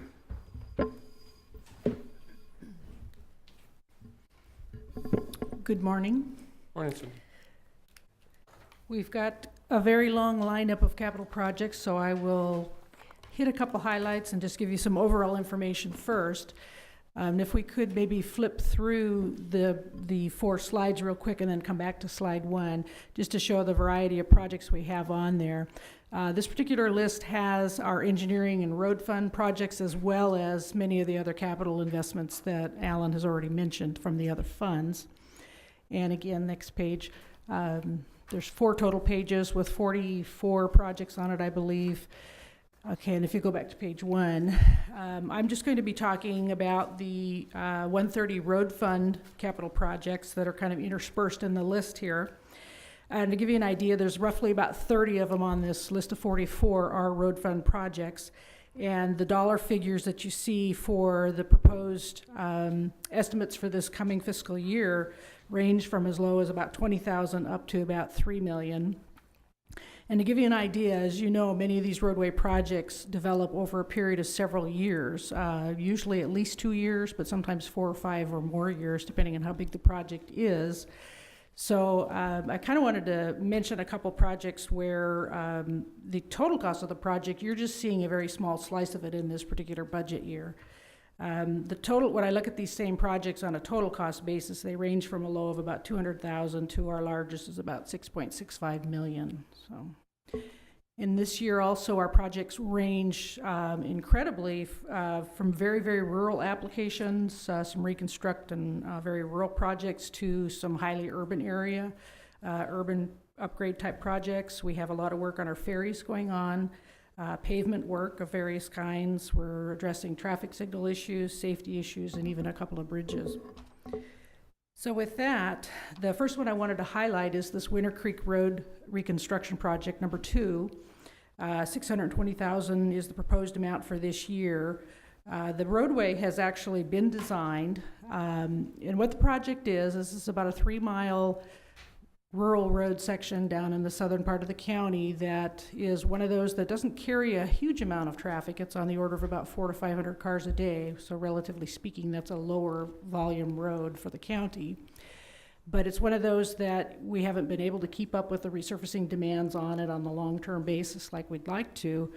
So it's fallen into disrepair to the point that it's costing an awful lot to just hold it together. So it's beyond being able to do a simple overlay on it. It's now to the point where we're going to have to reconstruct that facility.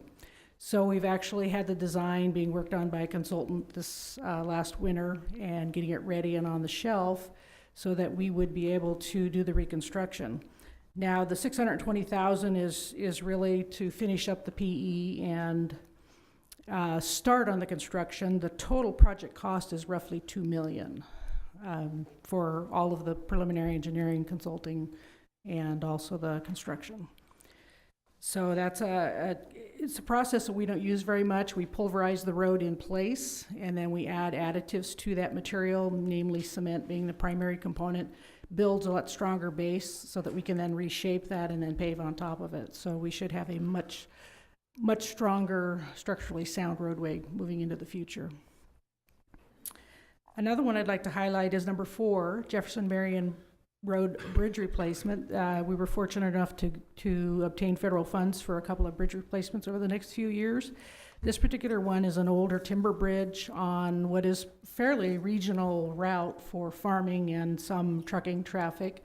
And because of this load limit that we've had to place on this old timber bridge, it's basically a 10-mile detour for those larger vehicles. So by replacing this, we'll be able to keep them on that route. And again, this work would be done, the actual construction would be done in the season of 2018 for this one, and it's about a $2.6 million project. So the number that you're seeing here represents mostly the start of the construction and the remaining preliminary engineering work. And another one is a variety. Number 6 is a traffic signal project. Again, federal funds were obtained to replace a very old traffic signal installation and do some widening on Maclay Road at the Lancaster intersection. So this will help mobility a lot in that South Lancaster area and basically build a structure that will withstand many more years. So total price on that project is only $734,000, so the bulk of the work is going to be done from the engineering design standpoint as well as construction in this next fiscal year. And then there are a number of ferry boat items, 13 and 14 in particular on this page. Buena Vista and Wheatland Ferry improvements, phase 2. There's been phase 1, a 2, and a 3 that we've been sort of working concurrently. Alan mentioned those as part of some federal ferry boat funds that we had obtained.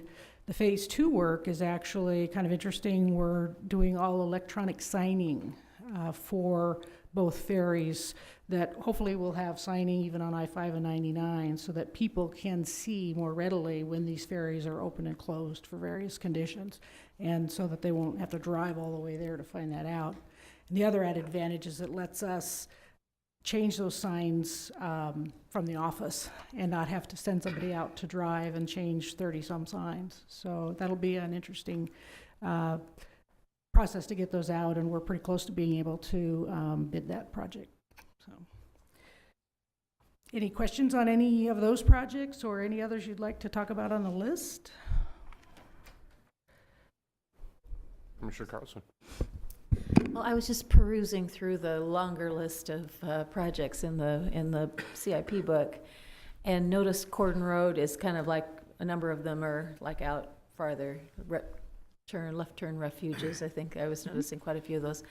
So just curious, because are you tracking what's in this transportation package at the legislature? And I had heard that Salem's priority, one of them was Cordon Road, so I don't know if it actually made the list. I haven't seen a list. Just wondering if that happened to be one of them, would some of those move forward depending on what's in the transportation package? Are you thinking about that? That's just my general philosophical question that crossed my mind as I was looking at that. I haven't yet been able to see the specific projects myself in the list. I did hear that there may be something in there for our Donald Road interchange area, but I haven't had time to look at the actual list to see if any of the Cordon Road stuff made it in yet, but Alan may have seen something. I haven't actually, except the Portland area congestion projects that I've been paying attention to. So I guess my question is, if something like that came up, then we would need to kind of do some shuffling, right? Because or would the dollars come in and you just hang on to them and do it in sequence, or kind of what you're thinking around that? The current Cordon Road are federal dollars so that we're receiving. So Okay. we would probably be moving ahead with that. But again, we would be drawing back if this passes and taking a look at the whole 20-year Okay. plan Mm-hmm. and what those projects would look like. I wouldn't really be interested in losing the federal funds. Right. And those improvements are still needed. But how they tie into the larger corridor improvements, we would have to take a longer look at that. Okay. My guess is the Cordon Road project is probably that in overpass, right, at 22? I'm guessing it's 22. The interchange, yeah. Yeah. Yeah. Mhm.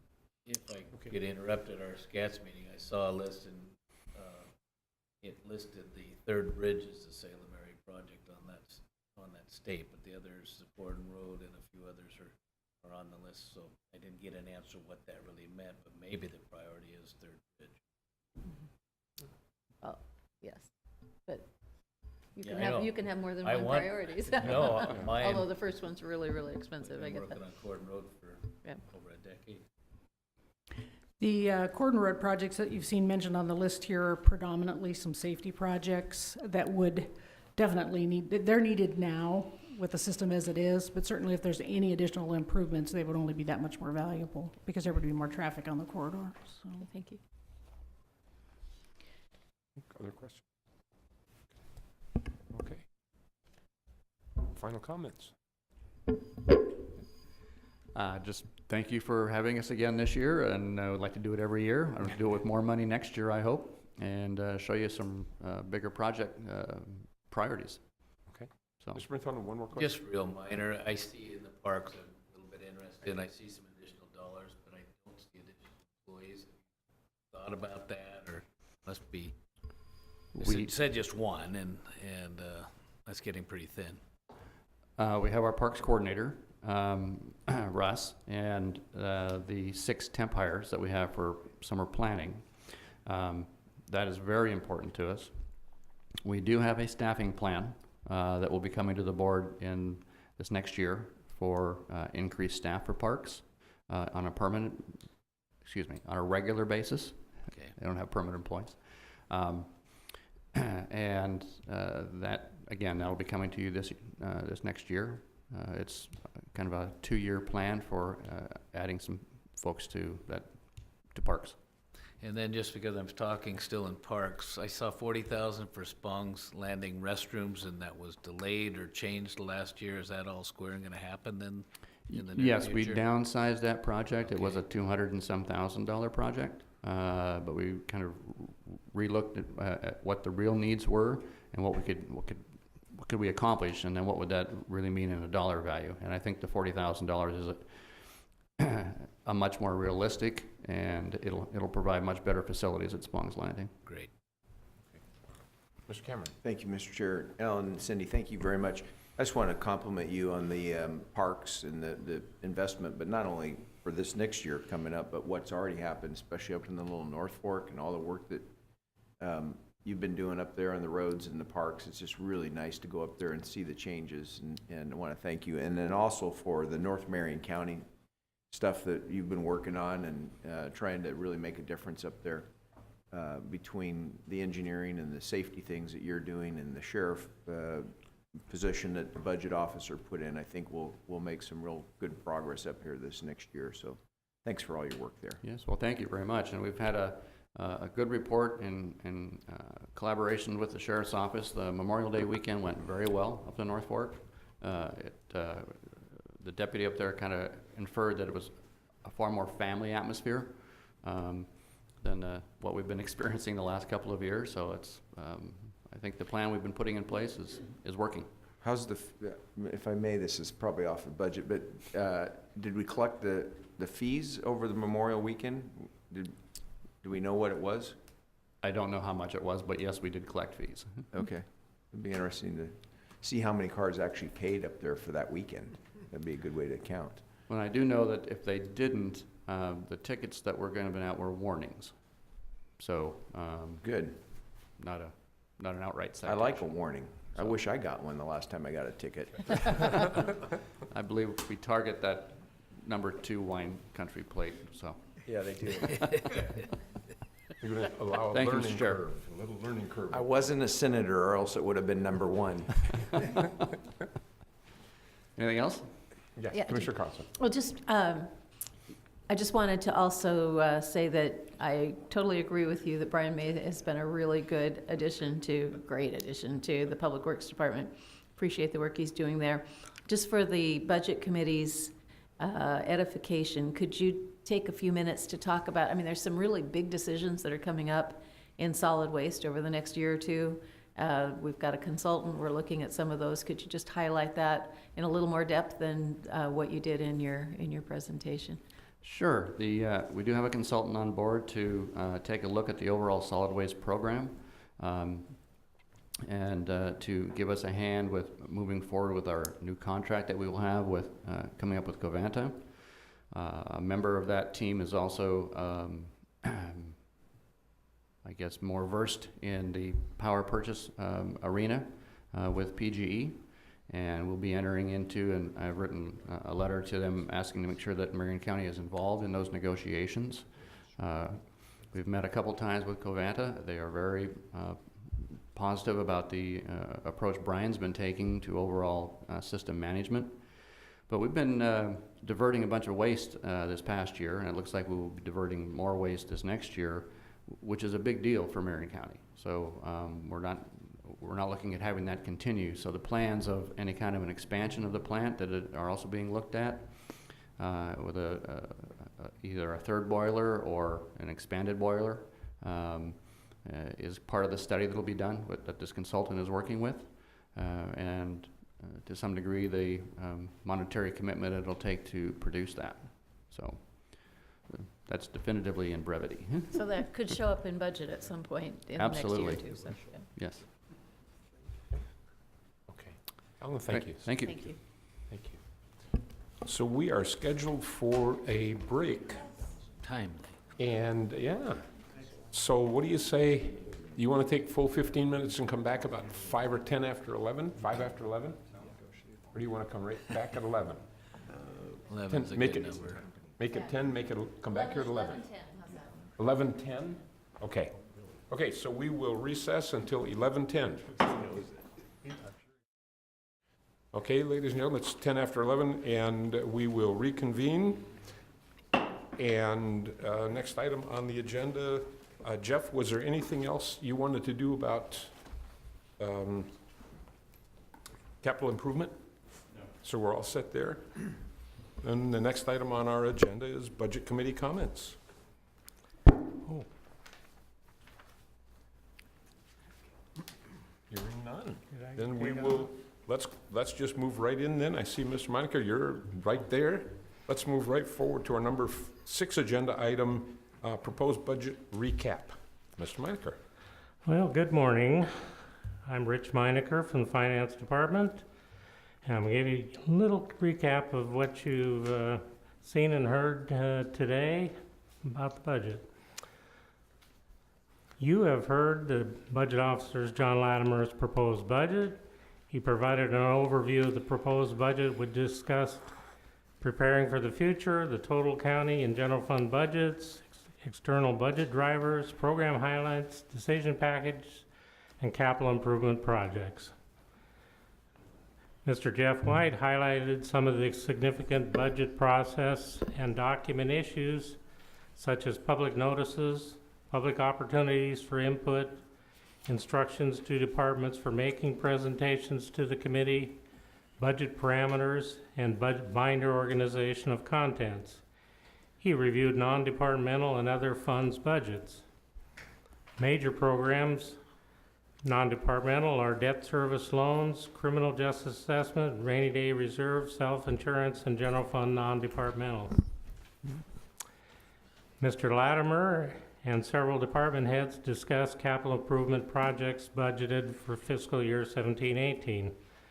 These include juvenile campus construction of an administration building and a courtroom, and construction of the sheriff's public safety building. The total current estimated cost of these projects is $20.9 million. A $5 million loan is an essential part of the total financing for these major projects.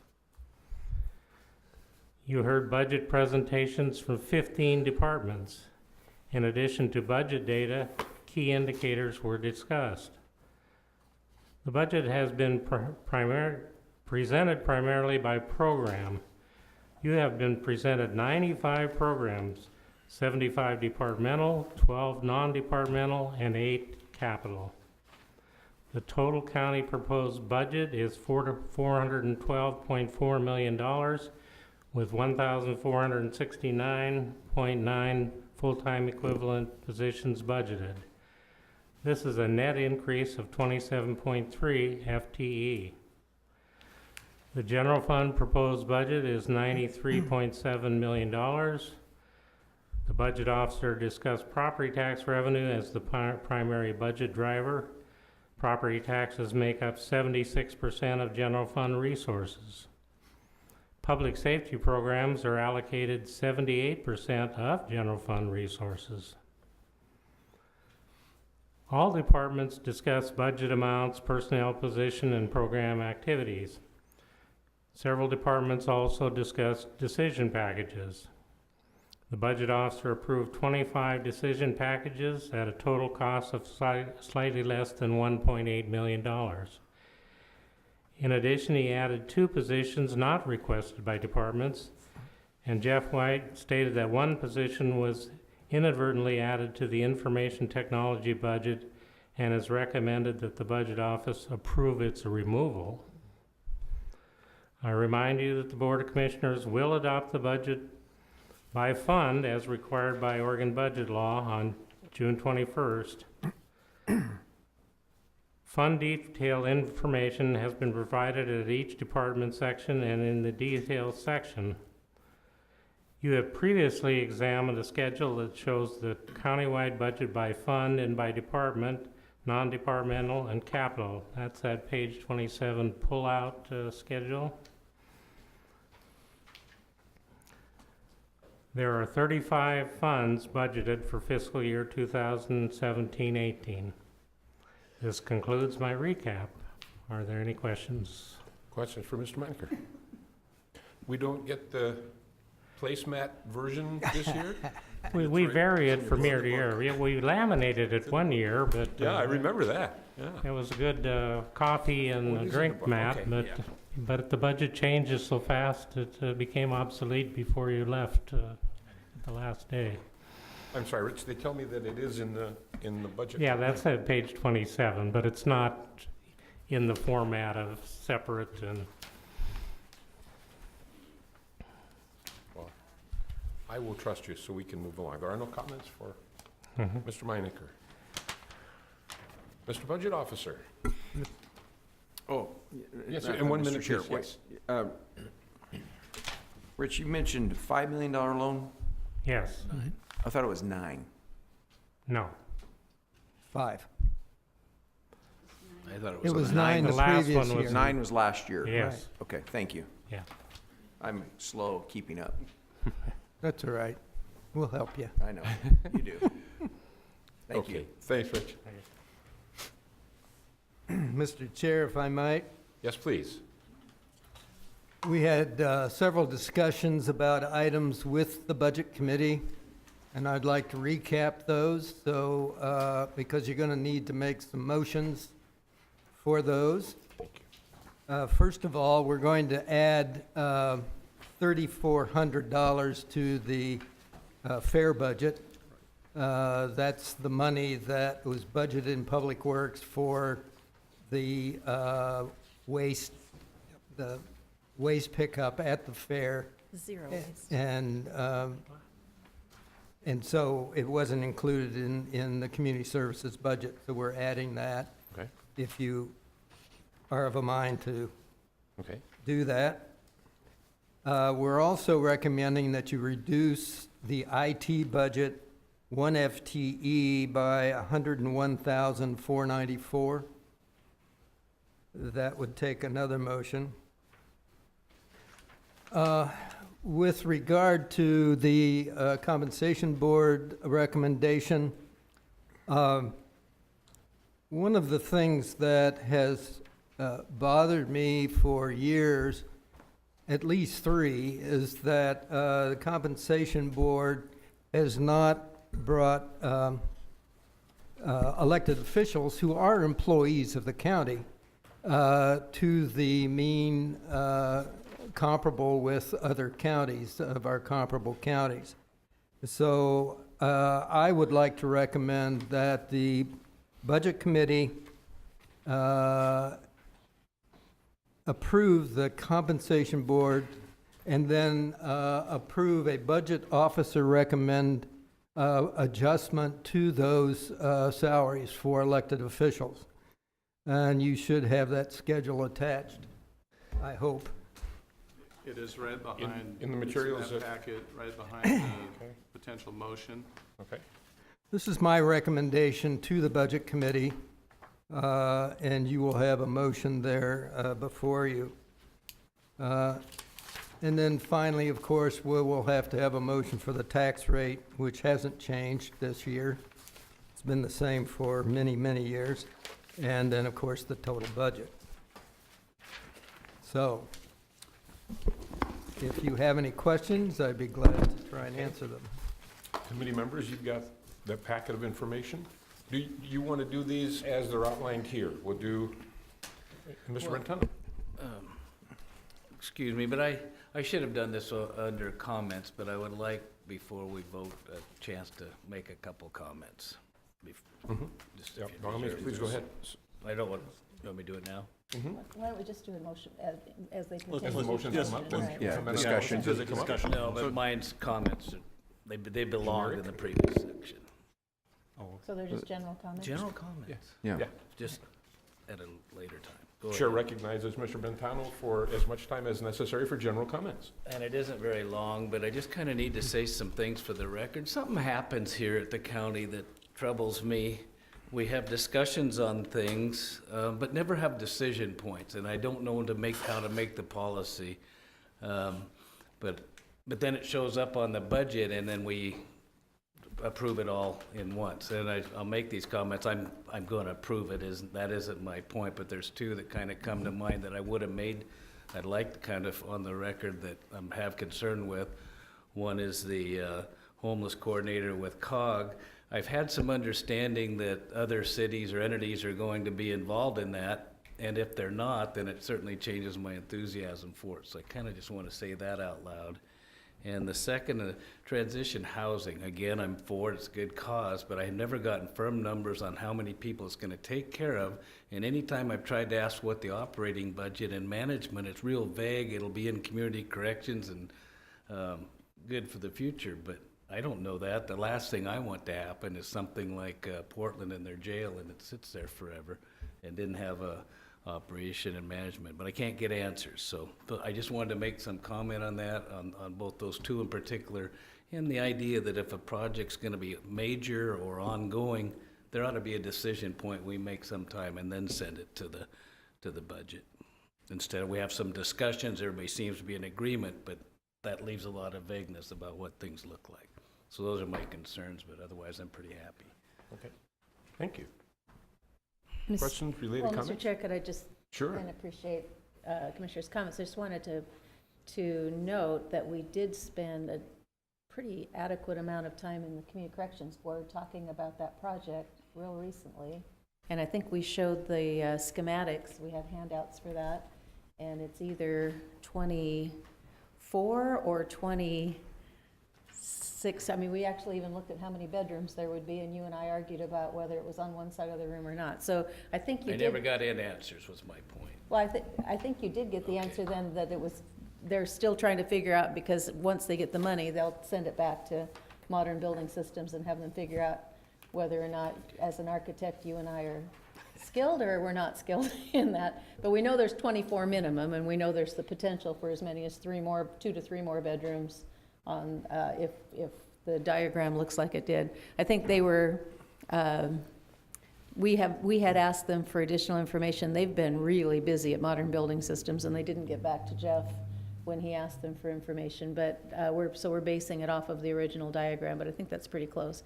In terms of the operating budget, what they did say was that they were committed that it would be within the community corrections budget, and they would not be putting it within general fund. I picked that up, Jason said that specifically. I think you were at another meeting, Commissioner wasn't there, Cameron, right, I was but not there. But you've been there at some of the public safety meetings where we've talked about it. So I just want to make sure that people don't think that we haven't put information out there, because there has been quite a bit. Then you can put it out there that I still don't know. And within community corrections, the questions comes up, if it gets cut some, as they're talking about, what does that do to these things? And I'd like to know it's funded and ongoing. Yeah, Mr. Chair, and we haven't seen the operational cost, but they've made that statement. But I think this is one of those things that we're getting the funding for the construction of this project, and the concern is the ongoing operations that we don't have an answer to. But it'd be really good maybe sometime, and Paul serves, sponsors, what's his last name? Paul Solomon. Paul Solomon serves on a committee on the Governor's Reentry Council with me. It'd be really good to have Paul come up sometime and talk about some of the ways they fund their operations, and get us together with our Right. community corrections and some nonprofit people to see how this thing's gonna go long term. But we definitely have got to do something with transitional housing for our reentry program. It's something that we've done a lot of good things in Marion County, but that's a big issue. So I share the concerns. I don't know how it's going to be paid for either, but to hear the sheriff and Troy and Jeff say that it's going to come out of community corrections, then we've got that money there, so. Right. And if I could just tag on, and it wouldn't be out of this year because it wouldn't be constructed until 2018, but at least the latest intelligence that we talked about also at Community Corrections Board meeting is that it looks like there are add backs to community corrections that puts it at current service level. No, there's no guarantees to that, and same with justice reinvestment. So I think that folks are feeling somewhat optimistic that the dollars that we get for the next 2 years are going to be sufficient to be able to house, to do that. And I was also going to say that I know that the sheriff's office is committed to having a nonprofit provide the operations, so they're not going to have county employees do that. They're talking to several nonprofits, sponsors being one of them. The dollars that they put forward at a meeting sometime last year, I think it was $350,000 a year at the outside, and that really depends on how many staff they have at the home. So if they have 24/7, it's $350,000. And my question was, do you really need two, or especially if they're out during the day, you know, hopefully working or looking for work or going to school, and so they were going to go back and look at that. So anyway, that's the level that we. Mr. Chair, just for, I don't think Commissioner Carlson knows, it's just for timing purposes, I have to leave at 20 till. Oh, okay. Let me suggest we have the budget officer prepare, or remind us and prepare a budget note to, at our next meeting. We'll meet in an interim meeting sometime in the winter, whatever, that at that time, when all of these unknowns are still better known, with a more operationalized statement about the costs, the anticipated true costs. Is that Okay. something to that note? I don't think you need a budget note. I think what we will do is we will do that for you as we do get the cost put together. Okay, is that Thank you so much. satisfactory? Mm-hmm. So you ready for a motion, Mr. Chair? Yes. Ready for a motion? So, Marion County Fair? Sure. Regarding Marion County Fair, then So we'll I'll move- discuss other issues as motions come up. But Okay. First motion regarding Marion County Fair. I'll move that the Commission. Marion County Budget Committee modify the proposed fiscal year 2017-18 budget to increase the county fair program and the fund budget to recognize additional special program donations revenue in the amount of $3,400 and to allocate the funds to materials and services. I'll second. Is there a second? Mr. Brentano, thank you. Further discussion? All those in favor say aye. Aye. Aye. Anyone opposed? Hearing none, the motion carries. We'll entertain a motion now for an adjustment to the Information Technology Department budget. Chair Vance, I'd make a motion Mr. Brentano. It's all right, go ahead. that I move that the Marion County Budget Committee adjust Information Technology Department's proposed fiscal year 2017-18 budget to remove one programmer analyst 2 position and the associated $101,494 expenditure and a like amount of revenue. Second. And there's a second. Any further discussion? All those in favor say aye. Aye. Aye. Aye. Anyone opposed? Hearing none, that motion carries. Now we'll entertain a motion regarding Chair? the Budget Committee, or the, Jeff has I'm sorry? comment. yes, sir? I need to, on this motion you're looking at, make a correction. It says Compensation Board and Board of Commissioners. It should say Compensation Board and Budget Officer's recommendation. So who's ever going to make that motion True. would want to make that change. It's fine. Budget Committee. Change is fine with me. Yes. Mine's right. Okay, Okay. so we will I would- entertain a motion. Yeah, I would go ahead and move that the Marion County Budget Committee approve the Marion County Compensation Board and the Budget Officer's recommendations for the proposed adjustment to elected official salaries in accordance with the attached salary schedule, Attachment A. And not part of the motion, but just a notation that there is a handout to the Budget Committee that references the sheriff's salary cannot be below any other employee, and this motion reflects that change. I'll second the motion. Okay, it has been moved and seconded. All those in favor, is there any discussion? Yeah. I'm troubled with this, the whole expansion, but I'm going to support it.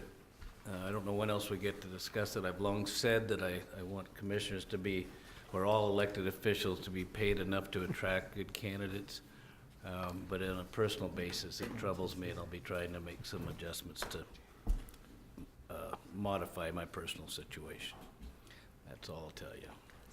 Okay. Other Mr. comments? Chair, if I might add Yes, sir, something, Mr. I Budget should have Officer. added it in my initial discussion, but the Compensation Board did not have the statutory citation about the sheriff's salary, and that's why we gave you that statutory citation. The statute says salary, not total compensation. So we had to, because the sheriff has to have a salary higher than any other member of his staff by statute, we're having to increase his salary. But it's salary, not total comp. Okay, further discussion? Just, Mr. Cameron? just note, Mr. Chair, thank you, I made my comments on Thursday. Okay. And those are- As did I. Those in record? Okay. We'll call the question. All those in favor say aye. Aye. Aye. Aye. Anyone opposed? Aye. Here- I oppose. I'm sorry? There's two. No. No? 1, 2, 3, 4, 2, so the motion carries. Thank you very much. And finally, let me see, the next one is they approve the budget before we do the Oh, we still have to Tax- rate tax tax rate. tax rate first? Okay. So entertain a motion to approve the tax rate. I would move that the Marion County Budget Committee approve an ad valorem property tax rate of $3.0252 per $1,000 of assessed value for fiscal year 2017-18. Is there a second? Second. Okay, moved and seconded. Any discussion? All those in favor say aye. Aye. Aye. Aye. Anyone opposed? Same sign. Hearing none, that motion carries. And finally, Jeff is going to discuss the total budget with you. thanks, Jeff. The reduced version of the large spreadsheet. It's for those of us with big eyes.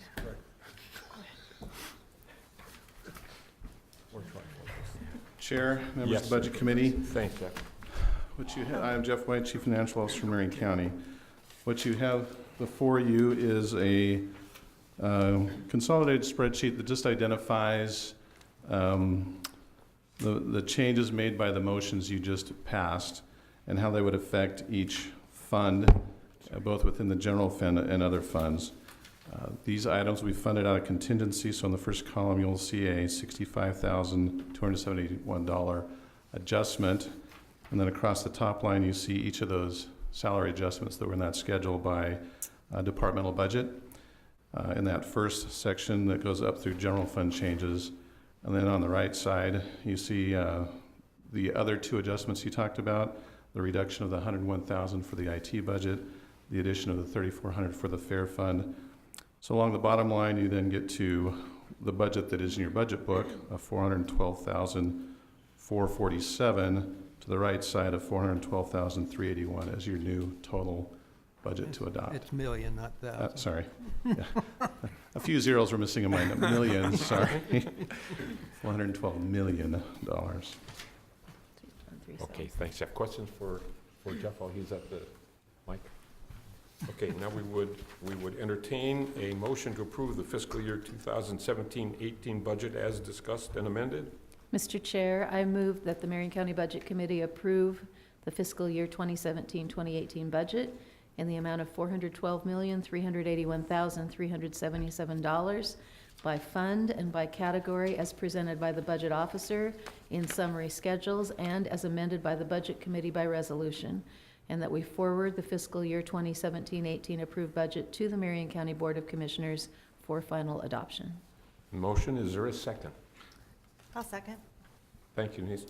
All those in favor say aye. Aye. Aye. Aye. Aye. Anyone opposed? Hearing none, the motion carries. The budget is adopted. Thank you very much, members. Denise, it's nice to have you with us. Thank you. And I think yes, sir, Mr. Brentano. Well, you're probably heading this way, but I want to thank all involved in presenting this budget, especially John and Jen and the people sitting over there. Quicker is always good with me, but I really think it presented a real good picture of the policies and the status of Marion County, and that you can do it that efficiently. I'm very pleased. I'll echo that. Questions? Yeah, I'll echo that too. Fabulous job by the budget team again this year. Thank you so much. And the staff, and the amount of time for the staff to, we're able to work through this very quickly because the staff has taken all kinds of very detailed time to prepare the schedules and stuff, and your leadership has taken time to prepare presentations that are pretty succinct, and yeah. Well, Yes, I just please. want to say that I really enjoyed this first process, and the work that's being done here in Marion County is really remarkable, and it's been fun to see department by department what's happening. So thanks for including me. I'm looking forward to continuing to serve. That's the part I wanted to hear. So we will see you next time. So entertain a motion to... Mr. Chair, Yes, sir, Mr. Before Budget you- Officer. before you quit, Uh-huh. I think it's really incumbent upon me to thank the Budget Committee, because this Budget Committee really has kept this county in very good financial shape. We've done that over the years. We did it through the recession, and now we're fixing our long-needed capital needs, and I think it's great that the committee has been willing to do that over the years, so thank you. Well, it's been a pleasure to work with good leadership. Now, further comments? Ms. King? Nope. We'll entertain a motion to, and we will, when we adjourn, we will adjourn to reconvene at the pleasure of the budget officer at some point down the time. Is that how we schedule that meeting, when you guys? Well, we'll reschedule it, Mr. Chair. You can just adjourn. Okay. You can just adjourn. Motion to adjourn. Dave, is there a second? Denise, thank you. All those in favor say aye. I might want to vote Anyone, no. I can't anyone, you enjoy can vote this. no, I have. All those in favor say aye, we got a motion. And the motion is unanimous, and ladies and gentlemen, we are adjourned. Thank you.